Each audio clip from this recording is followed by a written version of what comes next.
right near the bleach. Boy. Oh boy, oh boy, oh boy, how you doing, fellas? Shibbida-bip-dee-dee. So, Atlas Thugged, or Aaron, was going to stream at the same time that I was. Oh, wait a minute. Oh my lord. I'm gonna have to run an audible over here. I have a question for you. Say Christ is Lord. He is streaming at the same time as me. That's fun. We'll be able to bounce back and forth between that. So I guess I should hurry up, get you caught up on what's going on.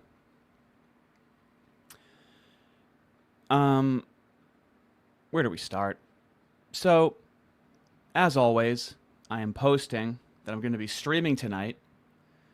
This is real. I said he really wears a dangly cross earring with his hairy titties out. This is a real picture, and I'm tired of acting like it's not. He did see that, okay? Now, I'm blocked right now, not because I was spamming him. I was just responding to everything he was saying. He said a 3-hour Seethe stream about me, rent-free, you are nothing. And I said, I have half your subs and 5 times your views monthly. You should stream snipe me. You need the help. I get more views on 1 stream than you do on 3 streams combined. I say this because the Groypers like to mog people, view mog. They like to ratio people, right? So I was like, why are you saying this? I'm like, all you guys do is talk shit. Don't get mad, get better. If I had a pig of a girlfriend like you, I'd be salty too. In here we see he's lost 100 subs in the last 30 days. He gets 22,000 views in the last 30 days. Where I've gotten 109,000 views, an extra 200 subs in the last 30 days. I didn't release an edited video for a full 2 weeks in that time period as well. We can look at the live streams where I'll get 1 live stream that gets over 3,000 views consistently, where he has trouble even getting 1,000 views on a stream. So it's like, and he has 20,000 subs. Like, bro, chill. Just chill, man. All right? Come on. Come on now. And then someone says, how much of your views and audience base is because of Fist? And I was like, I'm sorry. Are you under the impression that Fist is helping to grow my channel, or I'm helping to grow Fist's channel? Not very good pushback right there. Then he says, he responds to that, and he goes, man, this is just sad. I quit interacting with you because you're a psychotic freak. What is this, I feel like it's the Kamala Harris campaign, where, am I weird? Am I a weird freak? Only for you to come at me again in a couple of days ago, after no contact, because I live rent-free in your head. If you lived rent-free in my head, then why was there so much time where I didn't say anything? I'm going to crawl my way as to why I said something. It has to do with a previous debate that we had. And he goes, but yet here you are, screaming I'm irrelevant while making your content about me. And I said, yeah, you moron. I get more views than you do. This is why you have no motion. People would rather watch me make fun of you than listen to you talk to Beardson. Beardson is the highest ranking Groyper. I'm going to get more views than this while live streaming. I'll tag you when it happens. And he reported this for abuse. This never happens to me. Or X saw this and they were like, bro, you're mogging him too hard. This is abuse. That could have happened. We don't know. And he admitted on stream, what is this, June 6th? It's like over a month ago. He said this on stream. You know, now, this is when we're on good terms. Like, Lord have mercy, man. The channel is literally constricted as tight as humanly possible, and it actually makes me want to jump off a bridge when I see that somebody like Rhetorically Defective is getting more views than me. But again, alas. I don't live rent-free in his head. You know, he's just talking about how it frustrates him that I am getting more views than him, someone like me. So I caught him, and he's like, you can't even tag me? I was like, well, I wouldn't want to bother you and waste your time with someone like myself, he's like, yeah, but you already did that. We're friends now. Oh, we're friends now. I said, I'm sure you were referring to me in a positive light in this clip. Hold on, did I miss additional nuance? Do I have to watch the whole stream to know what you're saying? So, you know, you got caught talking shit, and that was a month ago. So I'm waiting, right? Now, you should know, I didn't AI. I didn't AI this thumbnail, okay? It's been the one position. He has a dangly, I think, a dangly cross earring, okay? With his hairy titties out. This is real, with a bunch of bracelets on. I don't know why. I don't know what's going on. I've probably been doing the most thinking of. And he has a cross tattoo on his neck, a dangly cross earring, and he's got the cross in his profile, and then Christ is King. It's like what, an Office Space with the flare. This guy's extra Christ. See how super duper Christ this guy is? A little bit of an overcompensation, I would say.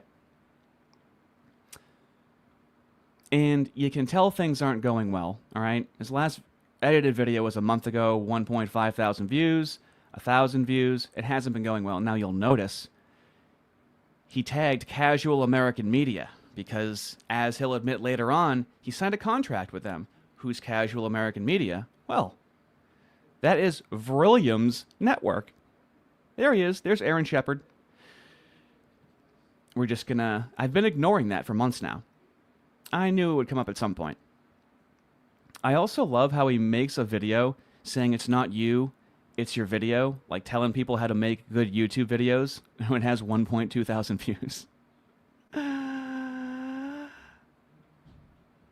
Oh, no, Aaron, no. See, a lot of these people are decent people, but they're Groypers. And something has to happen to you when you're a Groyper. Now, he tried to mog Remnant 777. And he posted a video that he deleted because he's a pussy.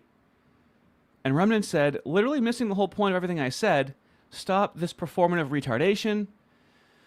Of course, Atlas Thug has to be sassy female. Says there wasn't a point to miss. Remnant said, you're actually this dumb. If you genuinely are this stupid, I can tell why nobody would watch you after 500 videos. Now, I check back in on this and I go, Remnant, did he really delete this video responding to you? And he did. The only thing we can cover in the Wayback Machine is he's talking shit going, after Ardy, I can take you next. Talking to Remnant.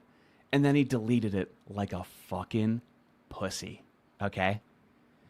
Now, you're going to hear the concept of throwing people under the bus a lot. Okay? Here's where this started, my conversation with him from what? May 9th. And here's how it went. But even if I'm just thinking in my own brain right now, where I knew him to be a white nationalist. Devin Stack knew him to be a white nationalist. Eric Arval, Sumer historian.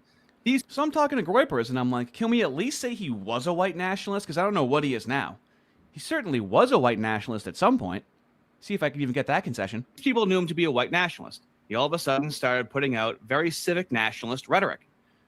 Eric Arval privately messaged Nick. Nick lies about what Eric Arval said, never proves what he says, and throws them under the bus. He throws these people under the bus, and he calls them ankle biters. When I make a video on Nick Fuentes, you'll notice here, I said that he threw them under the bus, and there's no issue at all whatsoever. Fuentes, being a white nationalist, all of a sudden, they're like, what are you talking about? He's a civic nationalist. In my comments from Groypers.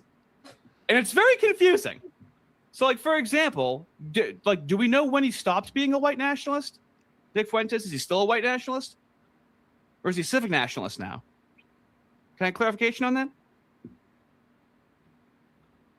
I mean, you ask if he's still pro-white. I mean, I don't think he was ever Was he a white nationalist. I don't. So he wasn't ever a white nationalist. Well, he'd pro-white and white nationalist. Well, I mean, pro-white and white nationalist are two different things. That is very interesting. Do you think Nick Fuentes would have ever called himself a white nationalist? I mean, he has before when he was younger. But it's like the reason why when he was younger, you know, not in the past couple of years, not in the past year. Odd how people thought he was a white nationalist. Let's check in on our boy right now. Welcome in to another episode of Offensively Accurate, hosted by yours truly, Atlas Thug, He is going 27 live strong right now. I think I'm at 190. I think this is this in the arena? Chat, is this in the arena of mogging him? AKA White Boy D Boys, AKA another racially ambiguous Groyper. And I'm here to tell you that Jesus loves you and Christ is King. As you can tell by the tattoo on his neck and his dangly earring, and he plasters it everywhere, and he hides behind it like a shield. We'll cover that. That's fine. Terrific. So let's get into the discourse about throwing people under the bus. Nick Fuentes is known for throwing pro-whites under the bus, which means that he says don't support them, he counter-signals them. I just thought this is what the word meant. It gets very lefty where we have to talk about what it means. What does throwing under the bus really mean? You know, man? This was the tweet. This was not the tweet. It was this tweet from yesterday that I had when I said, I like how the expectation is that everyone can shit on Nick and he's supposed to take it. But if he responds to this is like James Lindsay. Everyone just shits on him. Is any of it valid? Is there ever a valid criticism of Nick Fuentes? Now he admits that they're in a cult, which is weird if you believe in Christ. Now, Atlas Thug does a lot of like overcompensating with like Christ is King because he's a Protestant. So like, how much of a Christian is he really? You know? it, he's a chaos agent or it's some other bullshit about preventing unification. Yeah, he won't let it go after Tom Phil ratioed him. I know. Tom ratioed him, I think, like 5 different times. See, they like the ratio. I got ratioed. How much do you make on a ratio on X, guys? You know? Think about it. And he never was able to ratio me. So here he is right here. He comes in, he says, he does prevent unification when he throws people under the bus. If he's pro-whites, why doesn't he have support of pro-white groups? I mean, that just seems like that's a decent question, right? You would think he's pro-white, so pro-white groups support him. Especially ones that create their own white-only communities. And then I said, you know, throwing people under the bus is a wild way to frame disagreement, which I think it is. They're just disagreeing. He just disagrees with Chud. When he was telling people to not support Chud, it was just a disagreement. And I don't understand the latter argument, because if RTTL is a pro-white group, why doesn't he have the support of all pro-white individuals?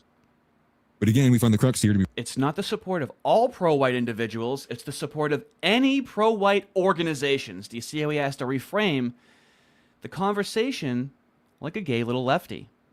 And this under the bus stuff was the bane of my existence when I was trying to have this conversation.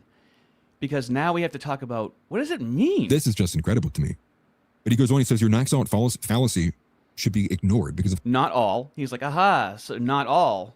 Not all white people support return to the land. And I'm like, yeah, I know, but they're a pro-white organization, so you would think you're the support of organizations. I'm not even going to belabor this point anymore. How bad of a point it is. Nick threw Chud under the bus as always, and people are tired of it. And again, straightforward. The framing of throwing under the bus was what was insane to me. So at that point, I quoted it because I figured we were going to get into a reply battle. So I did. This is like the what is a woman discourse. And I quoted it, and it was this one. I think it's one of my last tweets.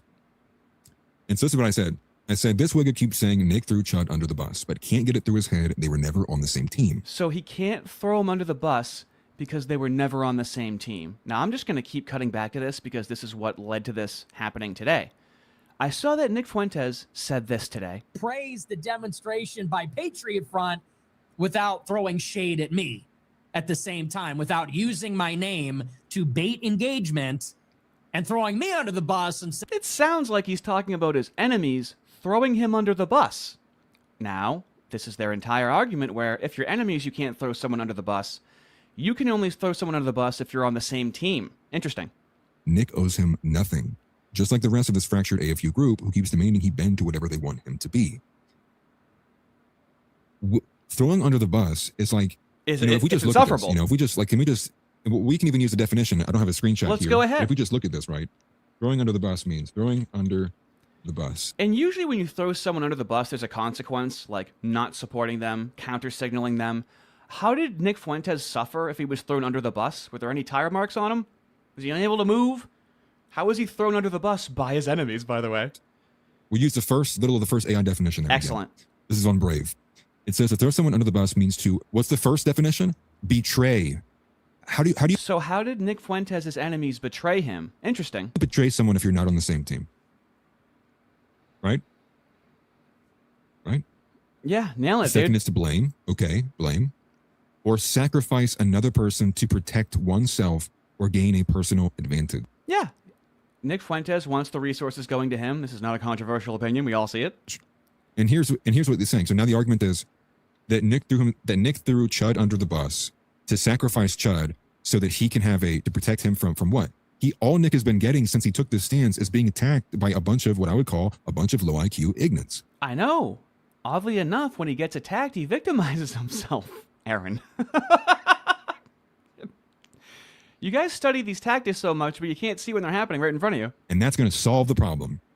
He's been against that. He's been outspoken against that. And people who want to pretend like that is not the case, I don't know what to tell you. But to act like he just came out of nowhere and threw Chud under the bus, and it's not even, you can't even use throw under the bus because it doesn't even make sense. Right. Right. It doesn't make sense to say he threw Chud under the bus or Eric Arval or Patriot Front by telling people to not support them. Throwing shade at me at the same time without using my name to bait engagement and throwing me under the bus and say, look. This is so annoying. There was a whole discourse about it. And, you know, the Groypers don't have like a universal principle. They call themselves Christians, right? When they idolize a mortal man. That's an obvious criticism, okay? It kept going, dude. This went on for so long about you can't say throwing him under the bus. Now, oddly enough, that obfuscates the conversation of why is Nick Fuentes counter-signaling yet another pro-white cause? That's the real conversation, but we can never get there because, like a gay lefty, we have to talk about the semantics of what is throwing under the bus. And, of course, they're radio silent when Nick uses it to refer to his enemies. So here, we'll start with Ardy, what he says here, because this is what he responded to the second tweet I put out. He says, right, Nick's team is Nick Fuentes. Okay, we already covered this one. But he goes on to say, it is. The Dems pander to blacks for votes, and Nick panders to white. When they talk about a team, it's just Team Nick Fuentes. It's not Team America. It's Team Nick Fuentes. It's for views. And so Tom goes, so if Nick is Team Nick, and if Chud was never on Team Nick, then it would mean Nick couldn't have thrown him under the bus. So you don't actually understand what that term means, or you're being dishonest. Nailed me. He ratioed me on that, right? Are they going to ever respond to Nick Fuentes saying his enemies threw him under the bus? No, they're not. And I should call that out, shouldn't I? Especially when the whole discourse, this discourse about under the bus, we literally had a 2-hour conversation about does Fuentes throw pro-whites under the bus? That is how much we had this conversation. Trust me, he totally isn't a mindless drone. Wow. You've probably never heard that before. It's probably the first time you've heard that, and it probably actually emotionally affected you pretty badly. Yeah, the apostles disagree with Jesus Christ all the time. Yes, that is right. We are comparing Nick Fuentes, I believe, to Jesus Christ. Yep. Thank you. Great optics. These are the people that are going to lecture us about optics. Okay? You can never call out their Christianity, question their Christianity. Who the fuck thinks Christian when they think of Groyper or whenever they see them interact on the internet? Right? Now, even when you see like RTTL or Patriot Front, they conduct themselves a certain way because they're actually a part of a movement. They're actually a part of an organization. They have a code of conduct and they go, hey, don't act like a moron in public because you're going to make the collective look bad. The Groypers, in a very move, want the accolade of gatekeeping America first, calling themselves Christians, but never having a standard of behavior for themselves. Here. So rhetorical defective says, for some reason, when Nick says he's pro-white and the other person's pro-white, it seems like he's throwing Chud under the bus when he specifically tells no one to donate to him and mischaracterizes what he does. You're admitting Nick isn't on team pro-white. What? And it's like, so is that the collectivism showing? Is he acting stupid? Is he acting like he doesn't know what I'm talking about to make discourse impossible? Itself. So Nick disagreeing with Chud means he's not pro-white, but that's the collectivist argument. That would go into you're not allowed to attack anybody, like point blank blind. Not allowed to attack. You're not allowed. Let me check in on my boy right now. Alongside some pretty terrible things. And we are back in the studio. It is just me today. He's up to 47. Unfortunately, we had some issues with the stream, actually. Again, I'm having problems. Seems to be YouTube's playing a little bit of a trick on me for some reason. You suck at what you do. Keep setting the stream to private for some reason. You've been doing it longer than me. Force it to public for whatever reason. And you suck seems at to be it. Functional right now. Hopefully we have no issues, though. We'll see what You're happens. a bitch. But a lot to get into. Yes, I'm not in my typical fit. Unfortunately, I just came from the gym and wanted to kind of keep that energy. So I back from the gym, no shower. And that number is going down the longer he talks. Incredible. Really is a shame what happened to his channel. He got some big numbers, but he couldn't keep him because he fucking sucks at what he does. And I'll show you a DM. Here's all the DMs I have with him. I'm leaving out the link that was sent. When we went on Focus Trip, I made sure that he got the correct link to be added as a collaborator on that. He said, appreciate it, brother, thank you. And then I rated him. And he said, appreciated the raid, Daddy Ardy. And I went, I respect the grind. Young, soft, supple, homo, dangly earring, showing off his titties, his hairy titties. Aaron, you're welcome for that.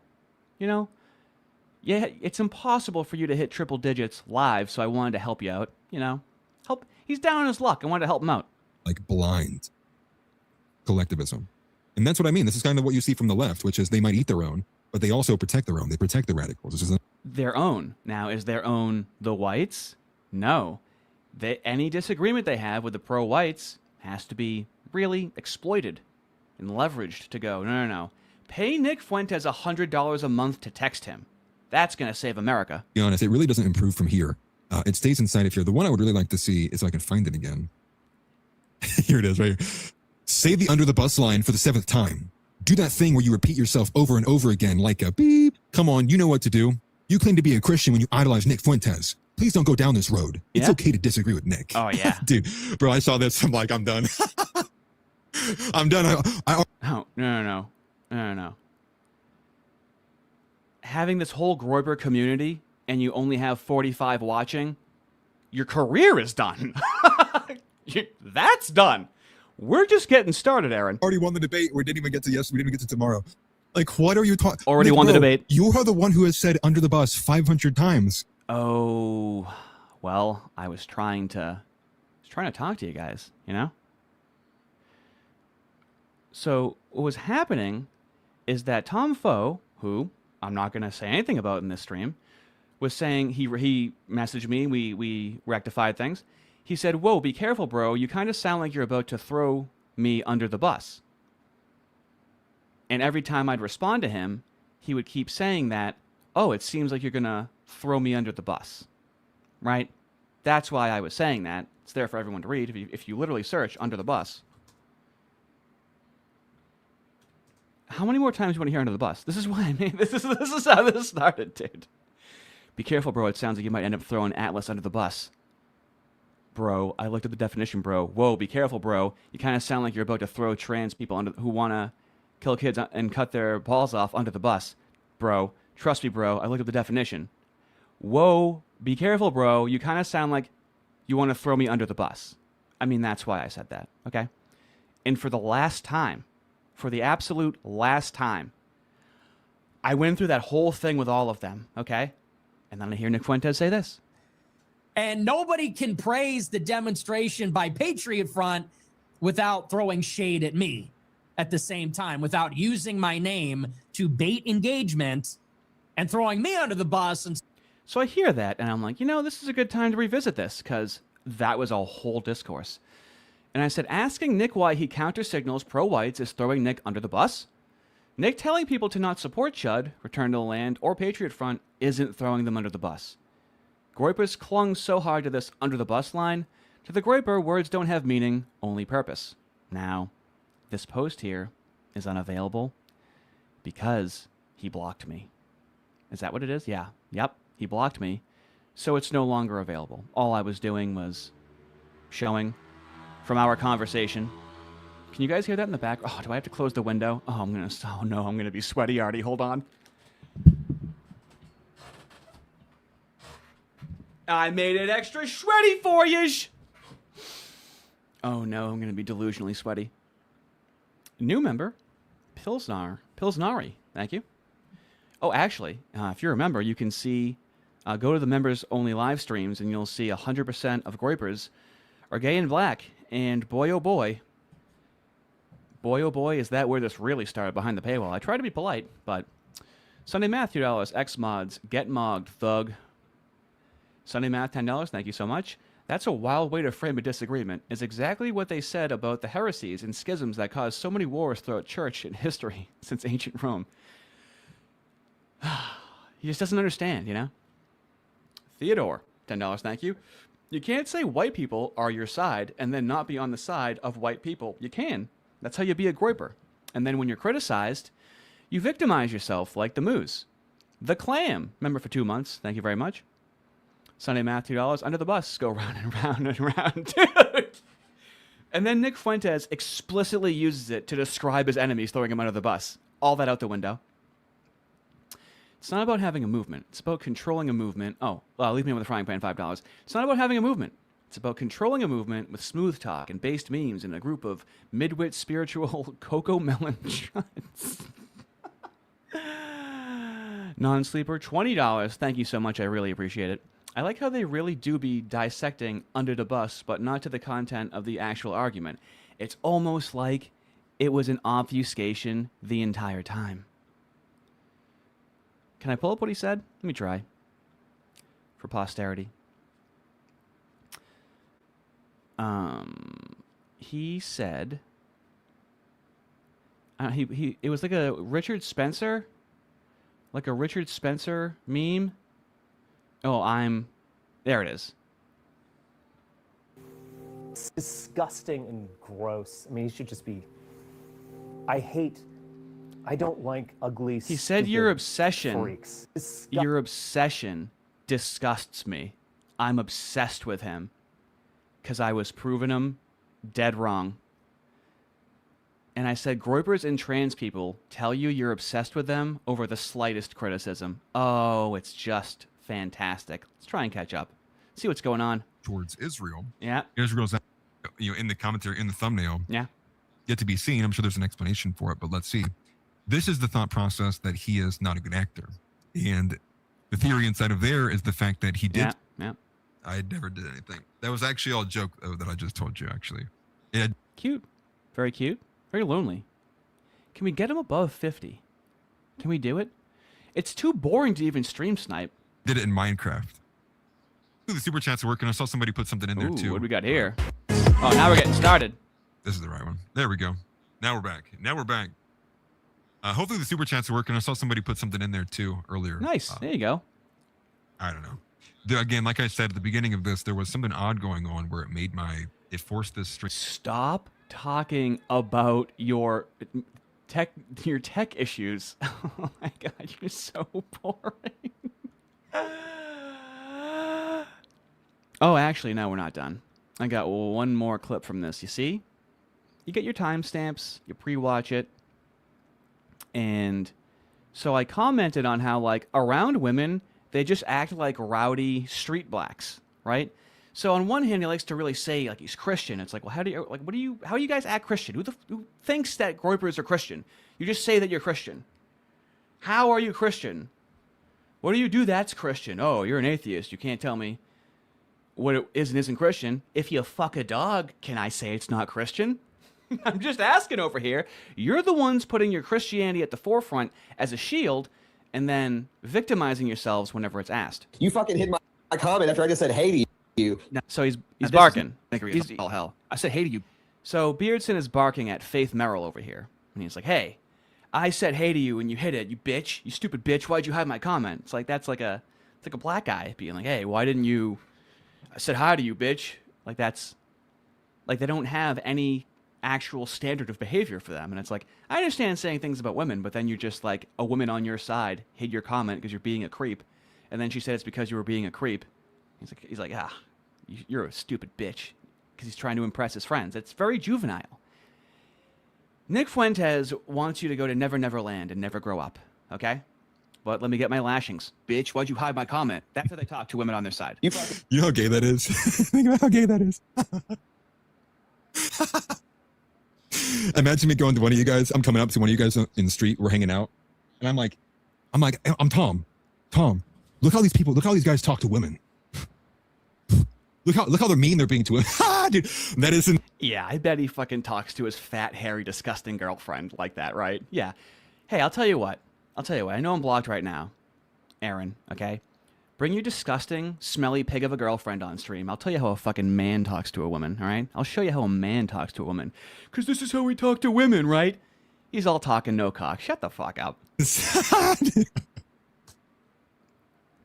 like a serious movement like Patriot Front or Return to the Land wouldn't be like, no, don't talk to a woman like that. She didn't deserve it. She rejected your advance, and so don't call her a bitch. It's street black behavior, but they have no standard for their behavior, but they want to lecture you on how they can gatekeep this movement for America when they're like known for being incels. It's incoherent. Dude, I'm nine. What? Like, what?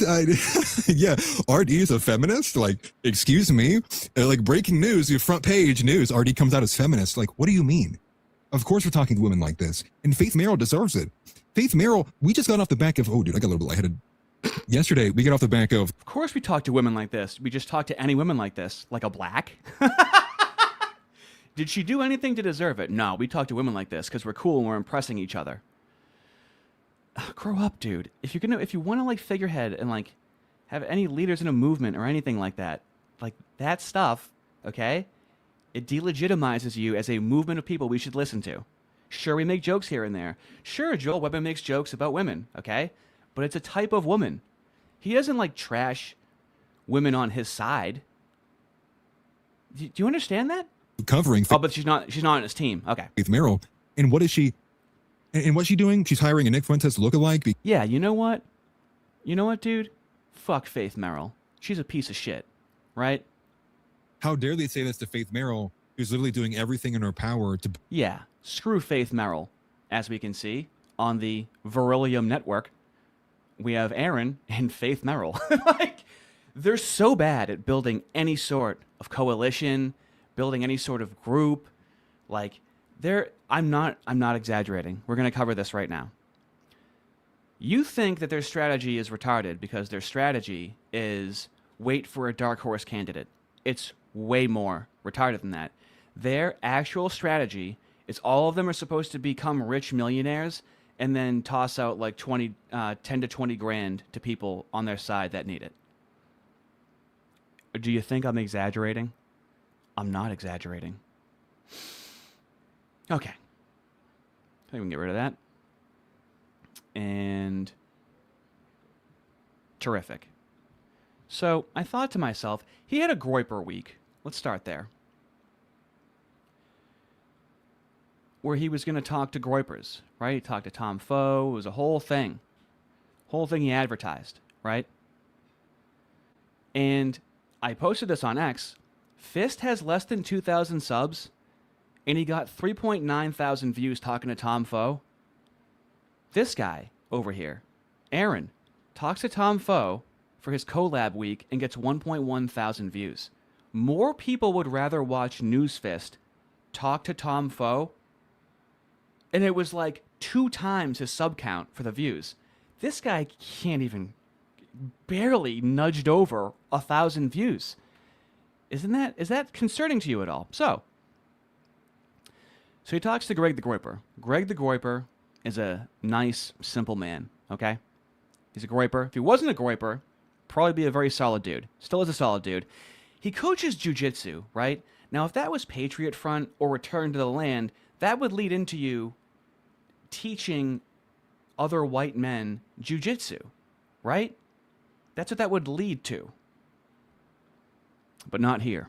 So, because I thought to myself, what do they sound like when they talk to each other, the Groypers, right? Now, I've been told that I shouldn't just watch clips. I should, watch things in their entirety. I just want to know what the world looks like through their eyes. Perfect. Nobody will know who I am. Right. Yeah, it didn't work out. But, Hey, come on. Hey, come on now. Calm down. Everyone calm down. Perfect. Nobody will know who I am. Right. Yeah, it didn't work out. But, It's funny. It, I guess, well, funny in the sense that here you are now, still cutting your teeth, if you will. And I guess it's like self-employed now. This is kind of where you are, cutting the teeth on doing between Twitter and Kick. Now, Aaron is so stupid. He sees that Greg the Groyper, he's big for the Groypers, right? He sees that he has 27,000 followers on X, and that he streams on Kick. So he's like, oh, dude, you must be raking in money. You must be doing this full time now. You fucking idiot. You idiot! Not Greg. Greg just likes to hang out. Greg is super chill, man. He's very Eddie Bravo coded, right? He's good at jiu-jitsu, and he just likes to chill and talk about stuff, man. He's very chill. He's not trying to, he just likes to hang out with people. that criticism isn't for him, right? So like if you go to his kick, this is Ray the Groypers kick, and it's like 122 views, 113 views, which is fine. But Aaron's so fucking stupid. He thinks this guy's fucking a full-time content creator, fucking big time. Self-employed now is kind of where you are, cutting the teeth on doing between Twitter and Kick. Yeah, no, I mean, Kick and Twitter and all that's just a hobby. It's not like I make any substantial money. You fucking idiot, Aaron. You fucking idiot. He's been doing content since like 2018, and then he like took a break and then like revamped himself in like 2022, and he still can't see who is making money and who's not making money. It's incredible. From any of that, so it's just a hobby, really. I just like doing it, but definitely don't consider streaming or social media or anything like that a job for me. Just kind of. So, as what may or may not be covered. Atlas is a Catholic, isn't he? No, he grew up Protestant, and he's been Ortho curious, and he's been Catholic curious, but he grew up Protestant, and he admits, like many Protestants that I've heard, they actually do have a good conversation about religion, and the different denominations, and Protestants, you got to go Catholic or Orthodox. I would say Orthodox, but you got to at least go Catholic. Sorry, Protestant churches have been way too infiltrated and bastardized. Now, Catholics, your Pope is a little gay, a little too gay, right? Orthos don't have that problem. Orthos don't have to do the JQ. It's baked in, all right? They're up to speed. They got patriarchy. It's all worked out. That's why I highly recommend the Ortho Bros. They have just a straightforward liturgy. It's no song and dance, but I digress. Yeah, just a hobby, what I like to do. But I am self-employed. I don't really want to get into all the details on that. No, totally. Yeah, don't dox yourself again. We don't need round two. Yeah. So now I'm in a different position, and I have been from the beginning, to be fair. Like ever since I made the Gray account, I was already self-employed. So it's kind of... He has stoner voice, but I don't think he smokes weed. I think that's just his voice. Now, fellas... It's not easy being a Groyper, okay? All the knives come out for Nick and the Groyper. All the knives come out. It's so mooey. It's so victimizing. No, and I think it's also kind of, it's funny because to me it mirrors what's happening to Nick all the time. It's like Nick has all the knives out against him. Then it's like the Groypers also have all the knives out, both outward and inward. So it's very kind of just all the knives out. What you said, toxic environment.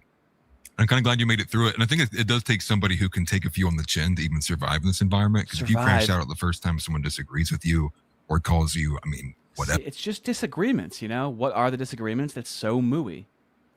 It really is. Replace this with a Groyper over here. Like being kicked out of groups. Jews have been kicked out of every country we've ever lived, and it's never been our own fault. It's never been the Groypers' own fault. They drop the hard R. It's like, what's over for you? Because the moment you kind of you show that little bit of reprieve, you show that you have a vulnerability, they're just going to dig into it like over and over and over again. And they'll yeah, like you admitting that you want to jump off a bridge because I get more views than you. Now he has to stream and compartmentalize it. He has to act like it doesn't bother him at all whatsoever.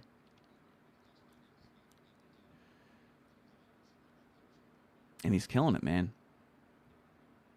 This stupid homo is down to 41 watching right now. It's going down. I don't think he hit 50. It's down to 41. Now, I don't care that it's down to 41, but they like to mog people and view mog people. And they like to live vicariously through Nick. And then they think they can do the same things and go, oh, you're obsessed with me. You ain't got the minerals, mate.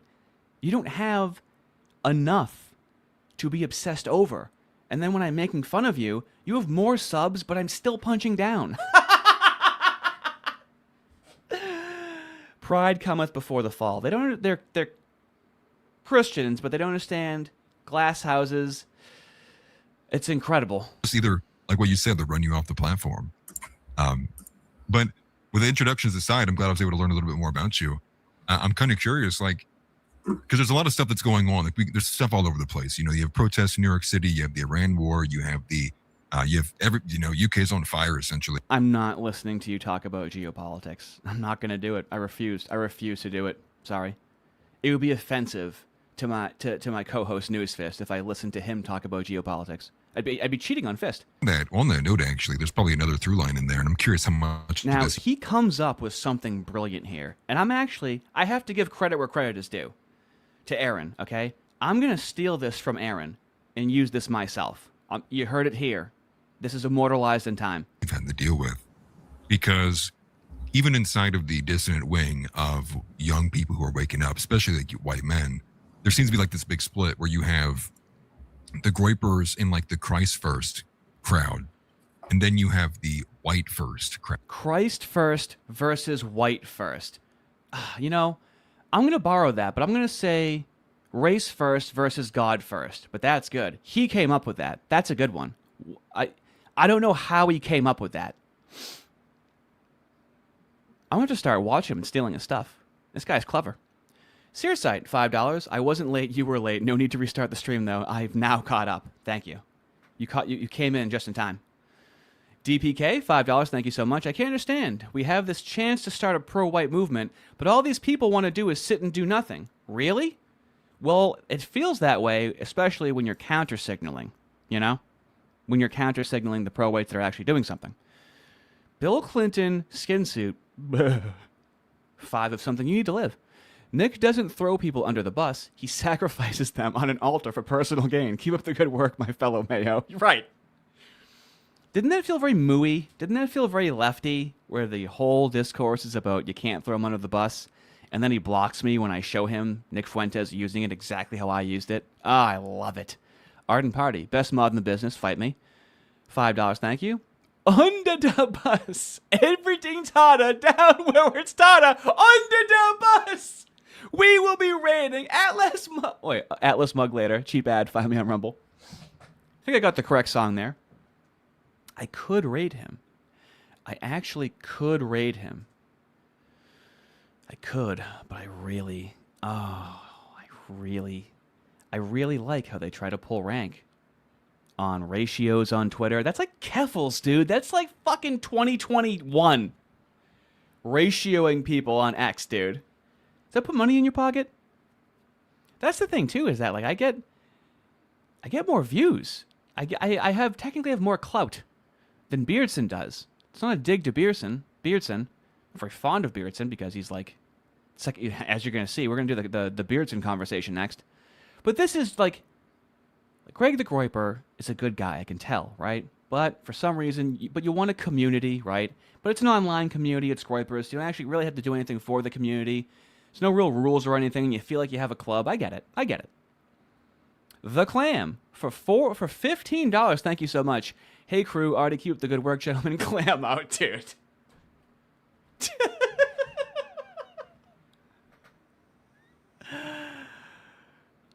I'm so sorry.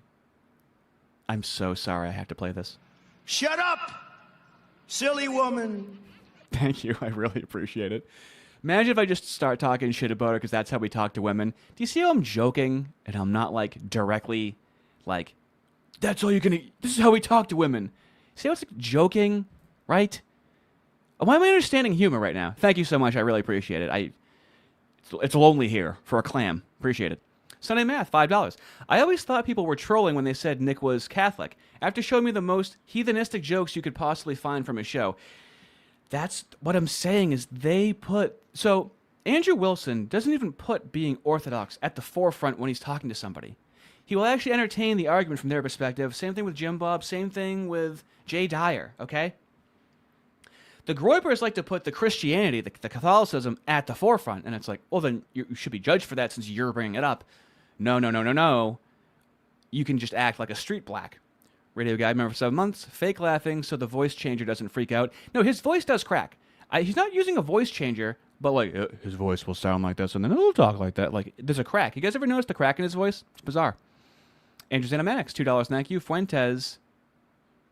Looking TV is third world. Poop that hates moos but doesn't care for whites. Wow. He's getting technical over here. No, he does. They care for whites. They definitely care for whites. They say it. Just like they say they're Christian. The Clam, $8. Thank you so much. Question. Oh, yeah, dude. See, The Clam listens. Women are good listeners. This is why I should only have like 1 or 2 women here. Fellas, give me the would you rathers. You can make them racial. You can do whatever you want, but I will choose a side of the would you rather confidently, as quickly as possible, and defend it as well as I can. The clam. Question. Would you rather have a random moo man, blat man, or Vrillium watch your kid for a day? Please don't ban me. Would I guess I would. How old's my kid? Let's say my kid is 8. My kid's 8. I guess I would say Vrillium, because we would just roast him after. I think he'd be safest with Vrillium, right? I would say Vrillium. Moo man, no. Black man, violent. Vrillium, benign. Like, there's adults that see that he's an Orthodox Christian, and so they might be like, oh. But a child, would be very honest and go, oh, you're gay. Oh, yeah, whatever. No, my dad told me you were gay. Yeah, whatever, dude. Yeah. No, things will be fine. Yeah, don't touch the stove and whatnot. It's cool. Yeah. I think I would say Vrillium. DBK, $5, thank you. Okay, now, as the chosen one, who chose to be chosen, I bear no responsibility for this, and I have beaten all allegations whatsoever. Doesn't matter what 109 plus 1 say. No, man, you're ankle biting. Come on, you're back biting. You're biting. Stop biting.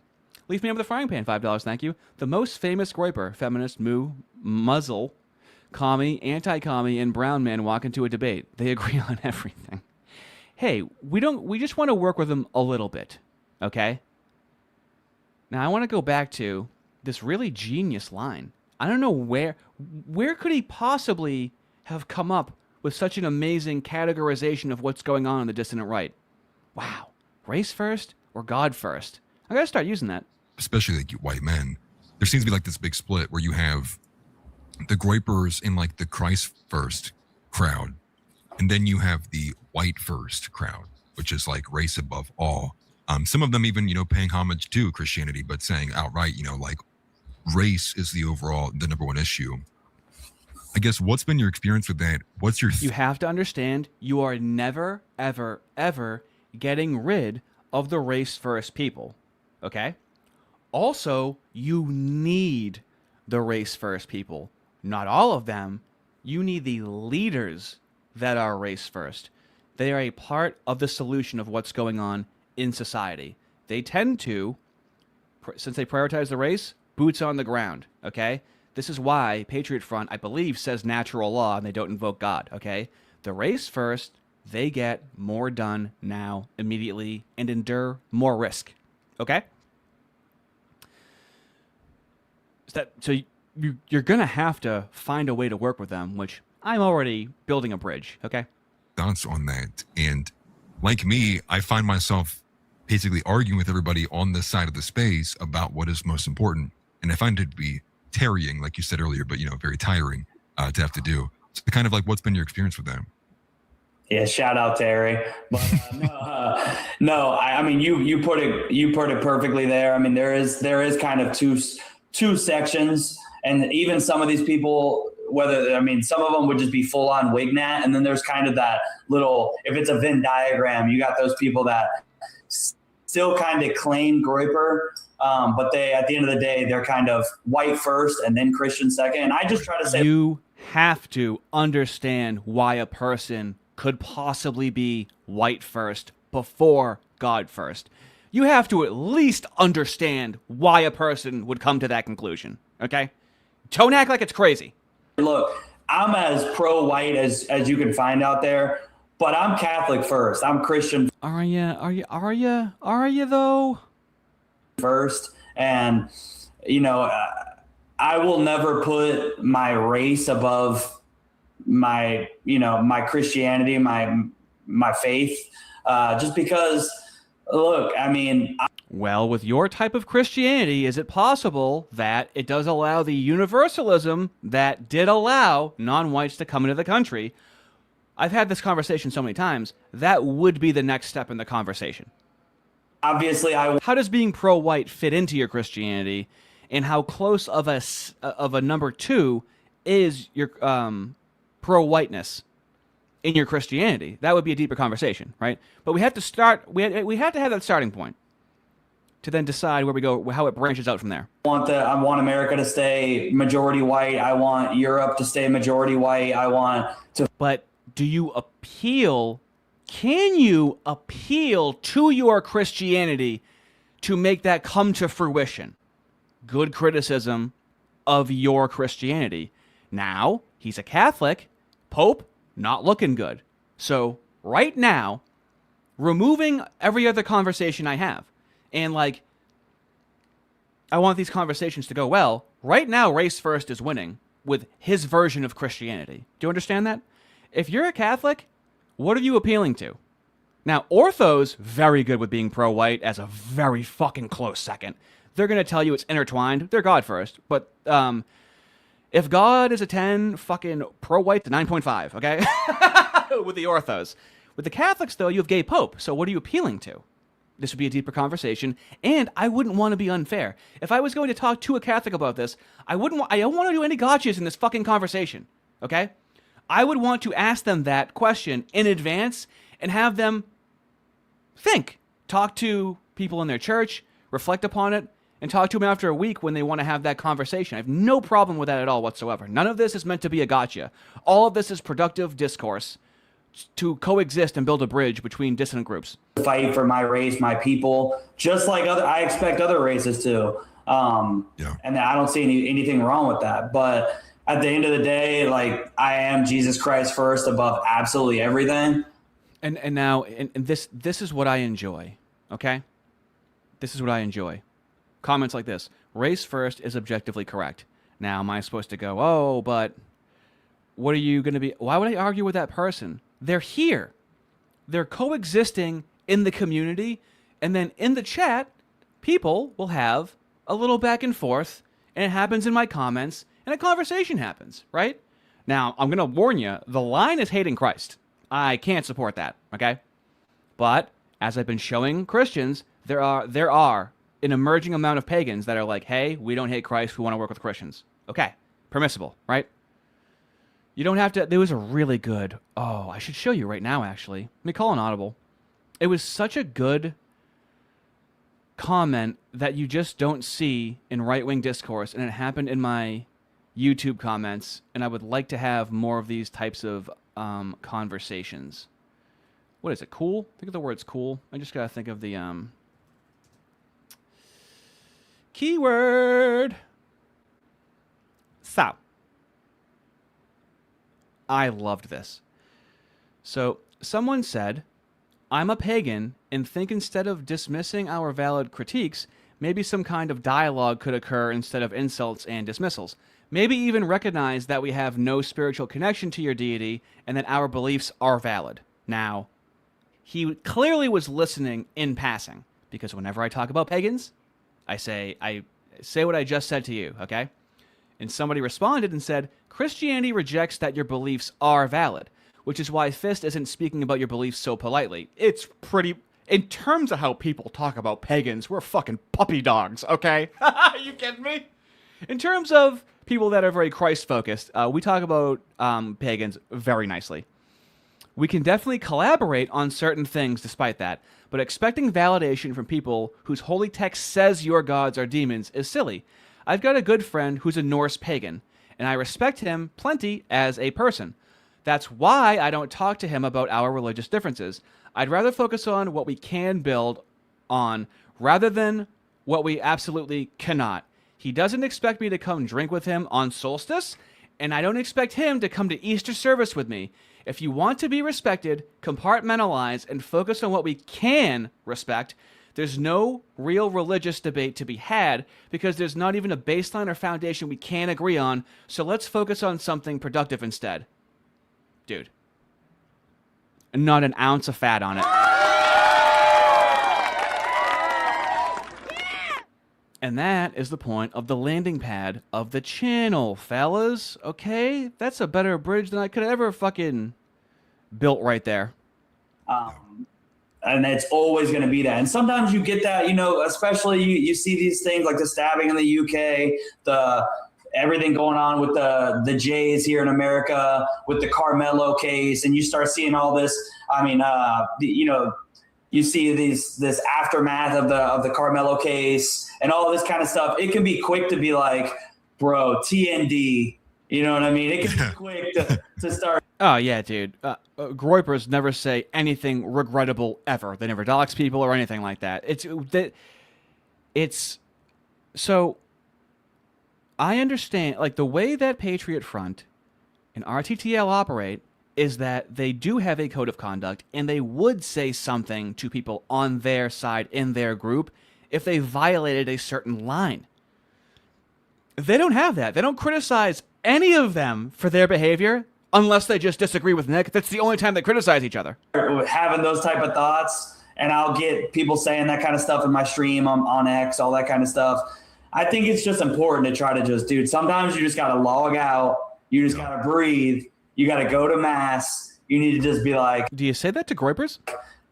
Look, it's perfectly human and normal to have these kind of thoughts. Dude, perfect example. I see somebody in your chat said like Frojax. Frojax actually replied to one of my tweets because I was just like a couple of days ago because I was saying it's like basically that abortion thing was going on, and I was giving my talk. As a Christian, obviously, I'm against abortion of all kinds, no matter what. And they replied and were like, "What if it's a J or a black?" And I was like, "Bro, I didn't even dignify it with." What are we clutching our pearls like we're James Lindsay?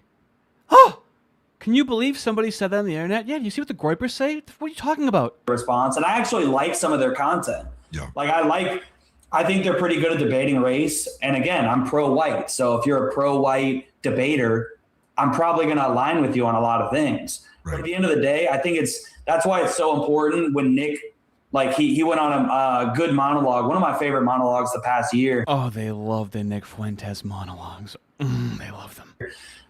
When that whole actually very quickly, so I like seeing this in the chat.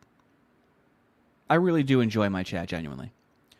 I'm a Wodenist pagan. I'm not LARPing as a Viking. I'm pretty sure he was someone that said he would be fine working with Christians. But you like as pagans? Okay, pagans. Here's the pagans that I'm fine with. Okay, they understand why somebody wouldn't like pagans. Because of some of the pagans that are out there that hate Christ and call Christ a moo, okay? Think it all you want, okay? Sure, I mean, whatever. But it's ones that come out and say that, right? I'm an atheist. Could you imagine if I was like, oh, what's your problem with atheists? You'd be like, you're annoying. So sometimes when pagans come in, they're like, oh, well, it's like pagans don't even necessarily have like one particular belief as well.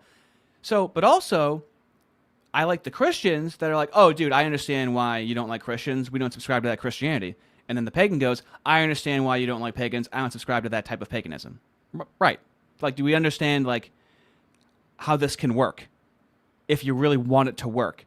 But if you're just coming in, clutching your pearls, having no idea why anybody would hate a pagan, come on. Christians understand why they're hated. They're mischaracterized. Pagans understand.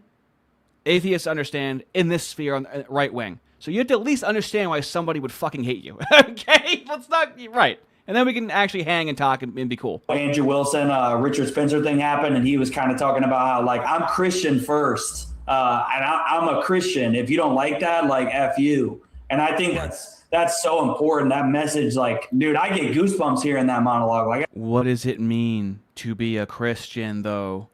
Do you... I mean, honestly, Remnant... I could talk to a pagan and jive with it, okay? Because all I have to appeal is to nature, right? So parts of that definitely, but here's the thing. I can't get lost in anything. I can't commit to any group. So that's why I try to utilize that and have discussions about what somebody believes in, right? And then I try to normalize it and go, see, it's not so crazy. There's crazy ones, but we got a good one here. There's a black in my chat, okay? So I get a little saucy. I played it on my stream, and it hits because it's just like it can be easy to get lost into like the whole, us versus them, why, WP, TND, all that kind of stuff. Yeah. But at the end of the day, dude, it's like we are a Christian, and especially if you want to call yourself a Groyper. If you want to call yourself a Groyper, it's important that like especially if you have a big platform.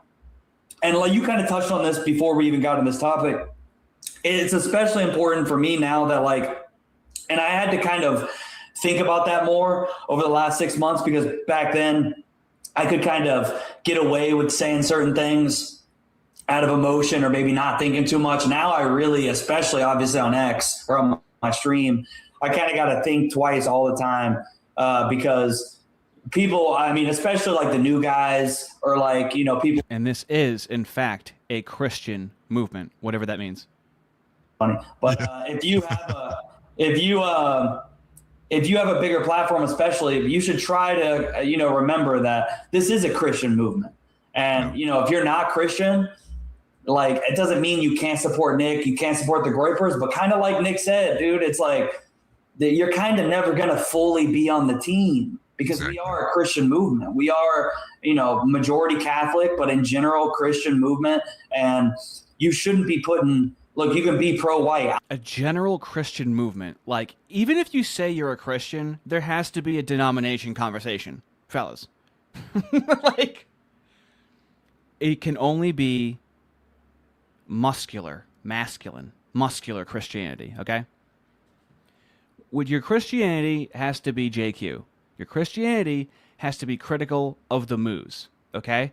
Now I try to make things as broad as possible, and thank God that Joel Webbin is a Protestant that's JQ and is also on board with a lot of the dissident right-wing cultural stuff, okay?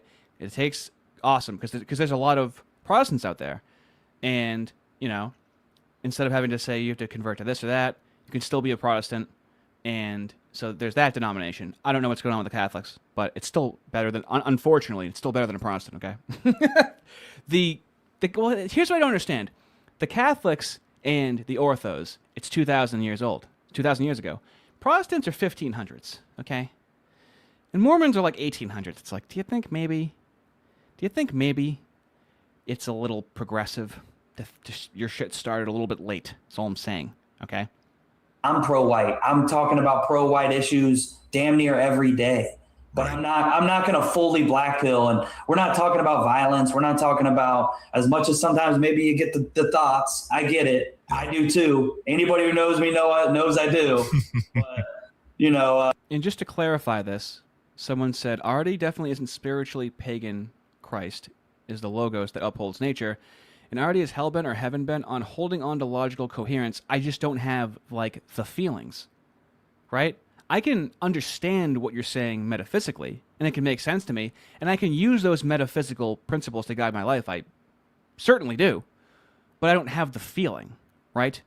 For me personally, I know I have to submit to Christ, and submitting to something metaphysical, it's wild to me. You also have to understand, a few months ago, I was calling myself a liberal atheist civic nationalist, okay? This has been less than a year, and things move very quickly, okay? And I think I do try to be objective and hear all sides and unify people. So at right now, okay, I think the big man upstairs, right? It has to be a certain path, and I shouldn't jump into it. I would hate to be the person that was streaming 6 months ago that was the liberal atheist civic nationalist, and then 6 months later I'm getting super chats as the fucking white nationalist ortho bro. No, come on. It's too quick. I can still do what I'm doing, unify people, and take my time. I need to take my time. I'm far from perfect, but I think it's important to just kind of remind yourself, like, we're a Christian movement. Nick is Christ first. And so if I'm going to align myself with him and his movement, I'm going to call myself a Groyper. With him and his movement, did you notice how it's not our movement? You notice how Patriot Front has a leader, but it's our movement? You notice how Return to the Land has a president, Eric Arval, but it's our movement? He literally just said it's his movement. It's these small things, okay? Especially as your platform grows, you should be trying to, push the same message. Holy shit! Breaking news. Atlas Thug is at 54 watching right now. This man's breaking a record. Whew. Hit like a Nova. Yeah, you should be in line with it, right? It's kind of the, I think if anything, what we kind of have to expect is all these people who are like, what's the word, skin suiting it. You see like Amy Dangerfield and whatever her trans husband's name is, and you have like Dan Kazarian. You have so many of these people. I don't know if you would say Dan Kazarian skin suiting it, but you have all these people who, even at the bare minimum, were like getting close to Nick and like using the energy of Nick. Using the energy of Nick is fucking zesty. And then they go off on their own, and then they're wondering why we're not supporting them. And it's like, well, you went off on your own. I mean, shit, dude, you're supporting them. You have Groypers on. You think they have all this fucking clout, and dude, all the resources go to Nick Fuentes. Here, let me explain something to you. This may come up later. I think it will with Beardson. So Nick Fuentes created Cozy TV because he couldn't stream anywhere. What happened when Nick Fuentes was allowed on Rumble again? He just dropped Cozy TV. Now, your Eric Arval would turn that into a collective, right? He would have kept it. As soon as Nick Fuentes didn't need Cozy TV, and here's the thing too, did you notice how there was no like popular Groypers that came up from that, right? Nick Fuentes can't even be a kingmaker in his own community. Who's the biggest one? Beardson? You would think, but he doesn't share. You would think he has all... I built up Fist way more than Nick Fuentes has built up any Groyper, okay? To the point where fucking Fist can talk to a Groyper, Tom Foe, and get fucking 3 times the views that a fucking Groyper got, even though he has 15 times the subs! Getting sweaty. You just, you castigated this belief, or you said you disagree with this, and it's like, so we're not going to go over there with you. But I do totally get it too. Like, it's kind of just the concept of the fact of it's in the, well, for one, it's America first, but also it's the designation of this is to try to be a serious political movement. Trying to be a serious political movement. Do you have a charter? You're paying Nick Fuentes $100 a month to text him, okay? I've seen this. Beardson, it'll take him 3 hours to make $100, and then I'll see him donate $100 to Nick Fuentes. None of this money is kept. When people want to just say F the optics and say whatever, TND or much worse than that, it's like, well, of course, no one's going to take you seriously. It's kind of the same when you look at the crowd. I had this when I went to Chicago. I was just there this weekend and surrounded by a bunch of, like, quote unquote normies. And I'm like, oh, wow, this is what it's like to talk to real people. I'm so used to talking to like Groypers and being on the internet. You forget how far away the average person is from really, for one, caring about what's going on. From being woke. Or 2, having any idea what really is happening. And so, yeah, when they see you come in the scene, you're screaming, you're screaming the hard R. It's like, they're going to be telling the police, hey, get that guy. That guy who's screaming the hard, okay, get him. Were you screaming the hard R in public? What are you even talking about right now, dude? It is kind of funny. And again, part of this goes back to the optics cucking and just the overall. I really love how my stream is just something to play in the background for pagans and Christians to argue. I fucking love my chat. Of the movement. And funny you brought up Frojax as well. And I forget who, somebody said this to me earlier today. I wish I could remember who it was to give you guys credit. But apparently Frojax, I think it was Mitch actually. But Frojax apparently, like, I guess kind of already knew who I was, which I found to be curious. And maybe that is because I did. Do you see that makes him feel good? You see the ego? Already knew who I was. That feels pretty good. Already knew who I was.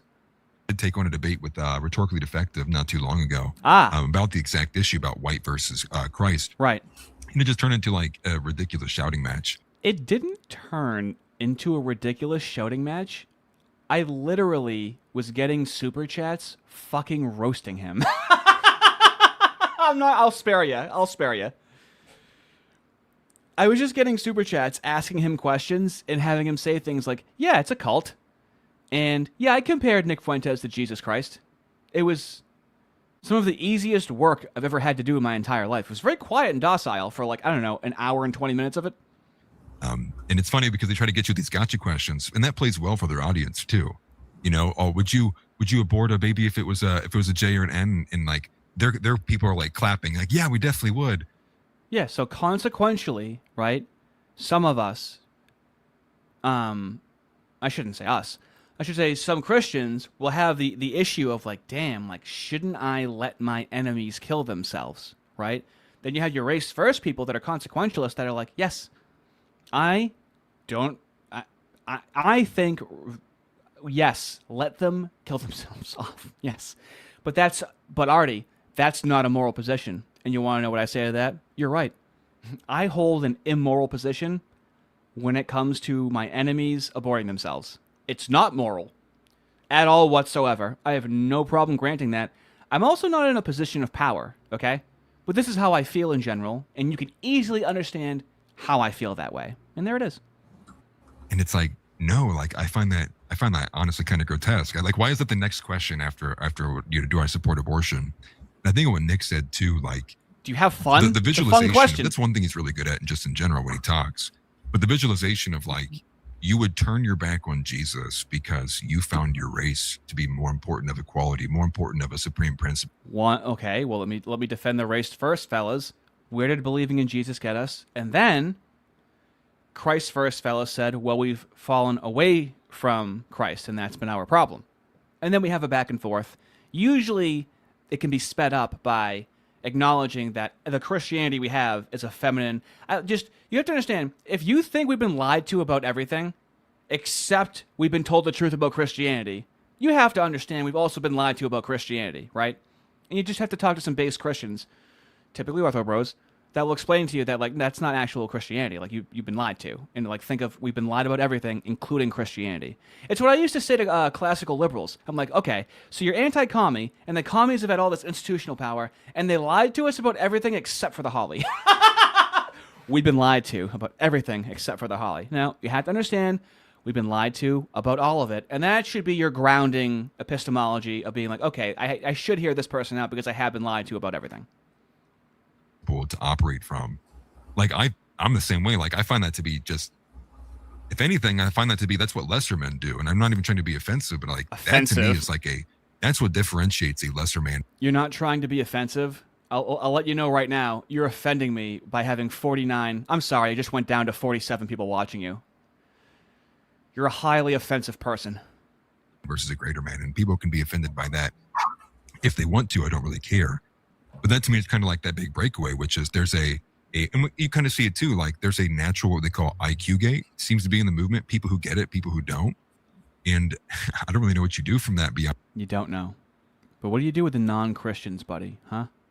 What do you do with the non-Christians? What if someone's not a Christian, like myself, right? And at the end of the day, yes, we don't need to be how some of these non-Christians are like, hey, man, we got to turn the other cheek.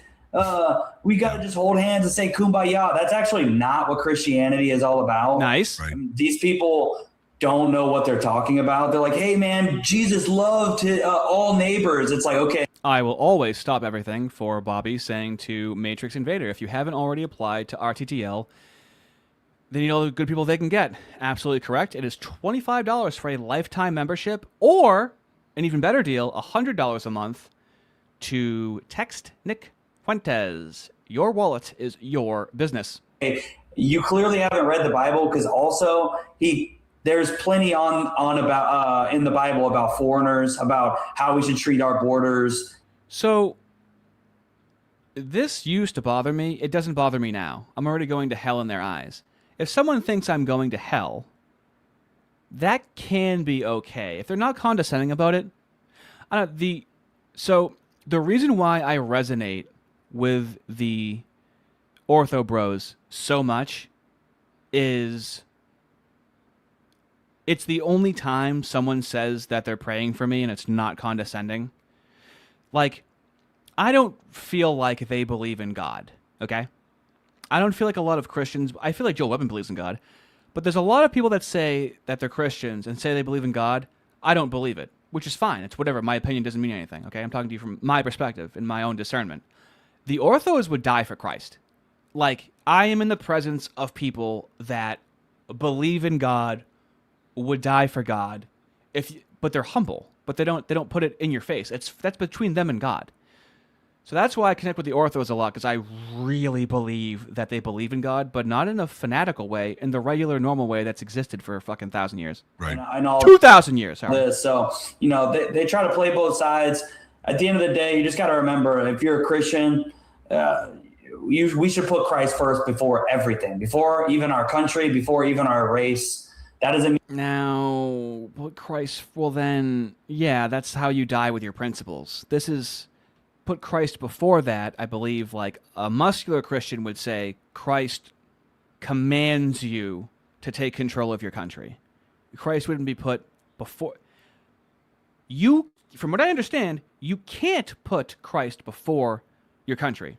Christ commands you to have, so God first, right? Then we could say, then your family, then your actual family, and then your people, which is a nation, right? And then there's like a de-escalating hierarchy of things that, to make you a whole person and to live your best life, would have to be your nation and your people outside of your family.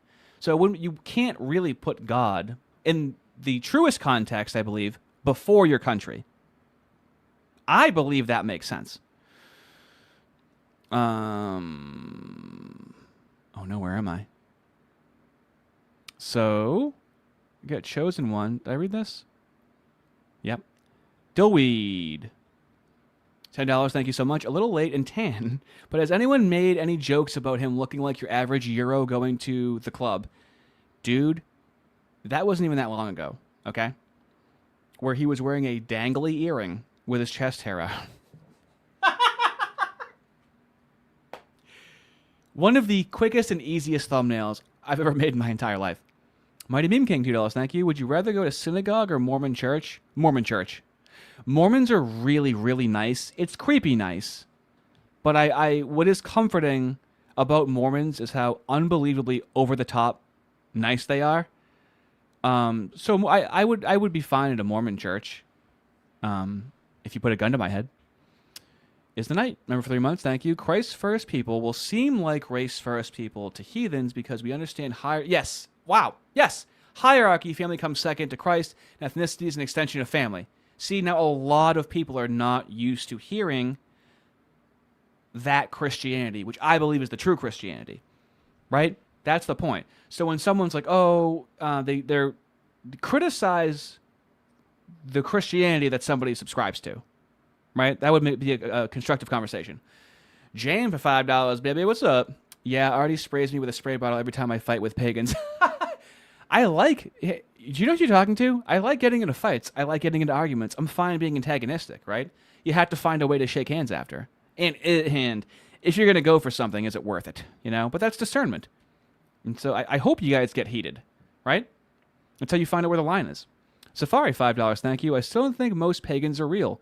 I feel like white nationalists who really don't want to be associated with atheists because of Reddit. Well, they're really, in the defense of the pagan, there's really no pagan representation, right? So then if shitty pagans are like, Christianity was subverted by Moodyism, and it's like, well, pagans, what do you...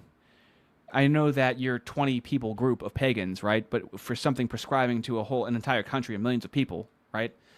So the path that I'm on, I'm going to find good examples of pagans that you guys would be cool with, right? But it's like me being an atheist, dude. I mean, you're talking to somebody who's a good example of a shitty group. Sorry, pagans, okay? Come on. If I can get shit all the time for being an atheist, you can get some shit for being a pagan. A good rebuttal would be, but an atheist doesn't believe in anything, and we actually believe in something. And you'd be right. Michael Allen, member for 7 months, say yes to the NSOP. Well, I did get contacted by a NatSoc to talk. He was actually the person talking to Aaron in that video. He's talked to him a couple of times. So I might talk to a NatSoc. I'm just very wary of NatSocs. They're usually not very fun. I like to have a lot of fun. It usually pisses them off, which I understand, right? I'm making light of something, but he seems to have a good sense of humor. Dillweed, $10, thank you. Say what you will about Eastern Orthodox, but Eastern Europeans showed their race first when they genocided their neighbors who look slightly different and speak slightly different than them. Yeah, we think we know what racism is, okay? We think we're stringent with our racism. Dude, that's a good one. Zafari Man, $5, thank you. Right-wing Christianity's pro-whiteness is a preference, not an axiom, unlike race first. Moral realism is not in fashion, which leads to TND posting. And people are just completely frustrated and fed up, right? I understand the frustration. I understand how it's not tactical. But again, what am I going to go, you shouldn't say TND? I say TND. I get it. You get it too, right? But if you're saying it, if you're a part of a group, then that's going to go back to the group. And that should just be understood if you're actually a part of a serious movement. But unfortunately, fellas, Arval, I don't think, is on their team. That cannot be, or that can't be a close second and third. Yeah. But, you know, I'm sorry. I'm a bad streamer. I made a promise to you guys. Okay? What time are we at in the stream? So I says to him, I'm going to get more views than your 1,000-view stream with Beardson, which we're going to watch next, actually. What a good segue, right? 11 days and it's 1,000 views. Okay? I'm at 1,000 views right now. Okay? In an hour and 20 minutes. Aaron? Okay? Do you understand? Are you going to behave, Aaron? No, you already blocked me, but let's not do the mogging thing, okay? Can we stop with the mogging thing? You pussy. You bitch. Oh, you bitch fucking stinks, too. Smelly bitch. You know, I would be disgruntled if I was Aaron, if I had a fucking fat, smelly, disgusting girlfriend like him. She's a fucking pig, dude. Absolutely hairy, disgusting fucking pig. When people say, wrap it up, Aaron, they don't mean put a bag over her head. They mean a condom. Anyway. I'm Christ first and, you know, American and white after that. So I'm not going to advocate for anything that goes against, you know, Nick or Christ or anything like this, because all of us, you know, should be always aligned and Christ first. And when you're not, you just kind of got to realize. Can you make people believe in Christ? No. Okay? This is why you can act in service of Christ, but you can only be a soldier of Christ if you believe in Christ. All right? This is the best we can do, Christians, okay? You can't just have it takes too long, okay? Also, if you act in service of Christ, it really helps. People in my community can definitely attest to that. Also, I checked my Rumble over here, and we got Earl 1061. Very much appreciated. The lone man on Rumble.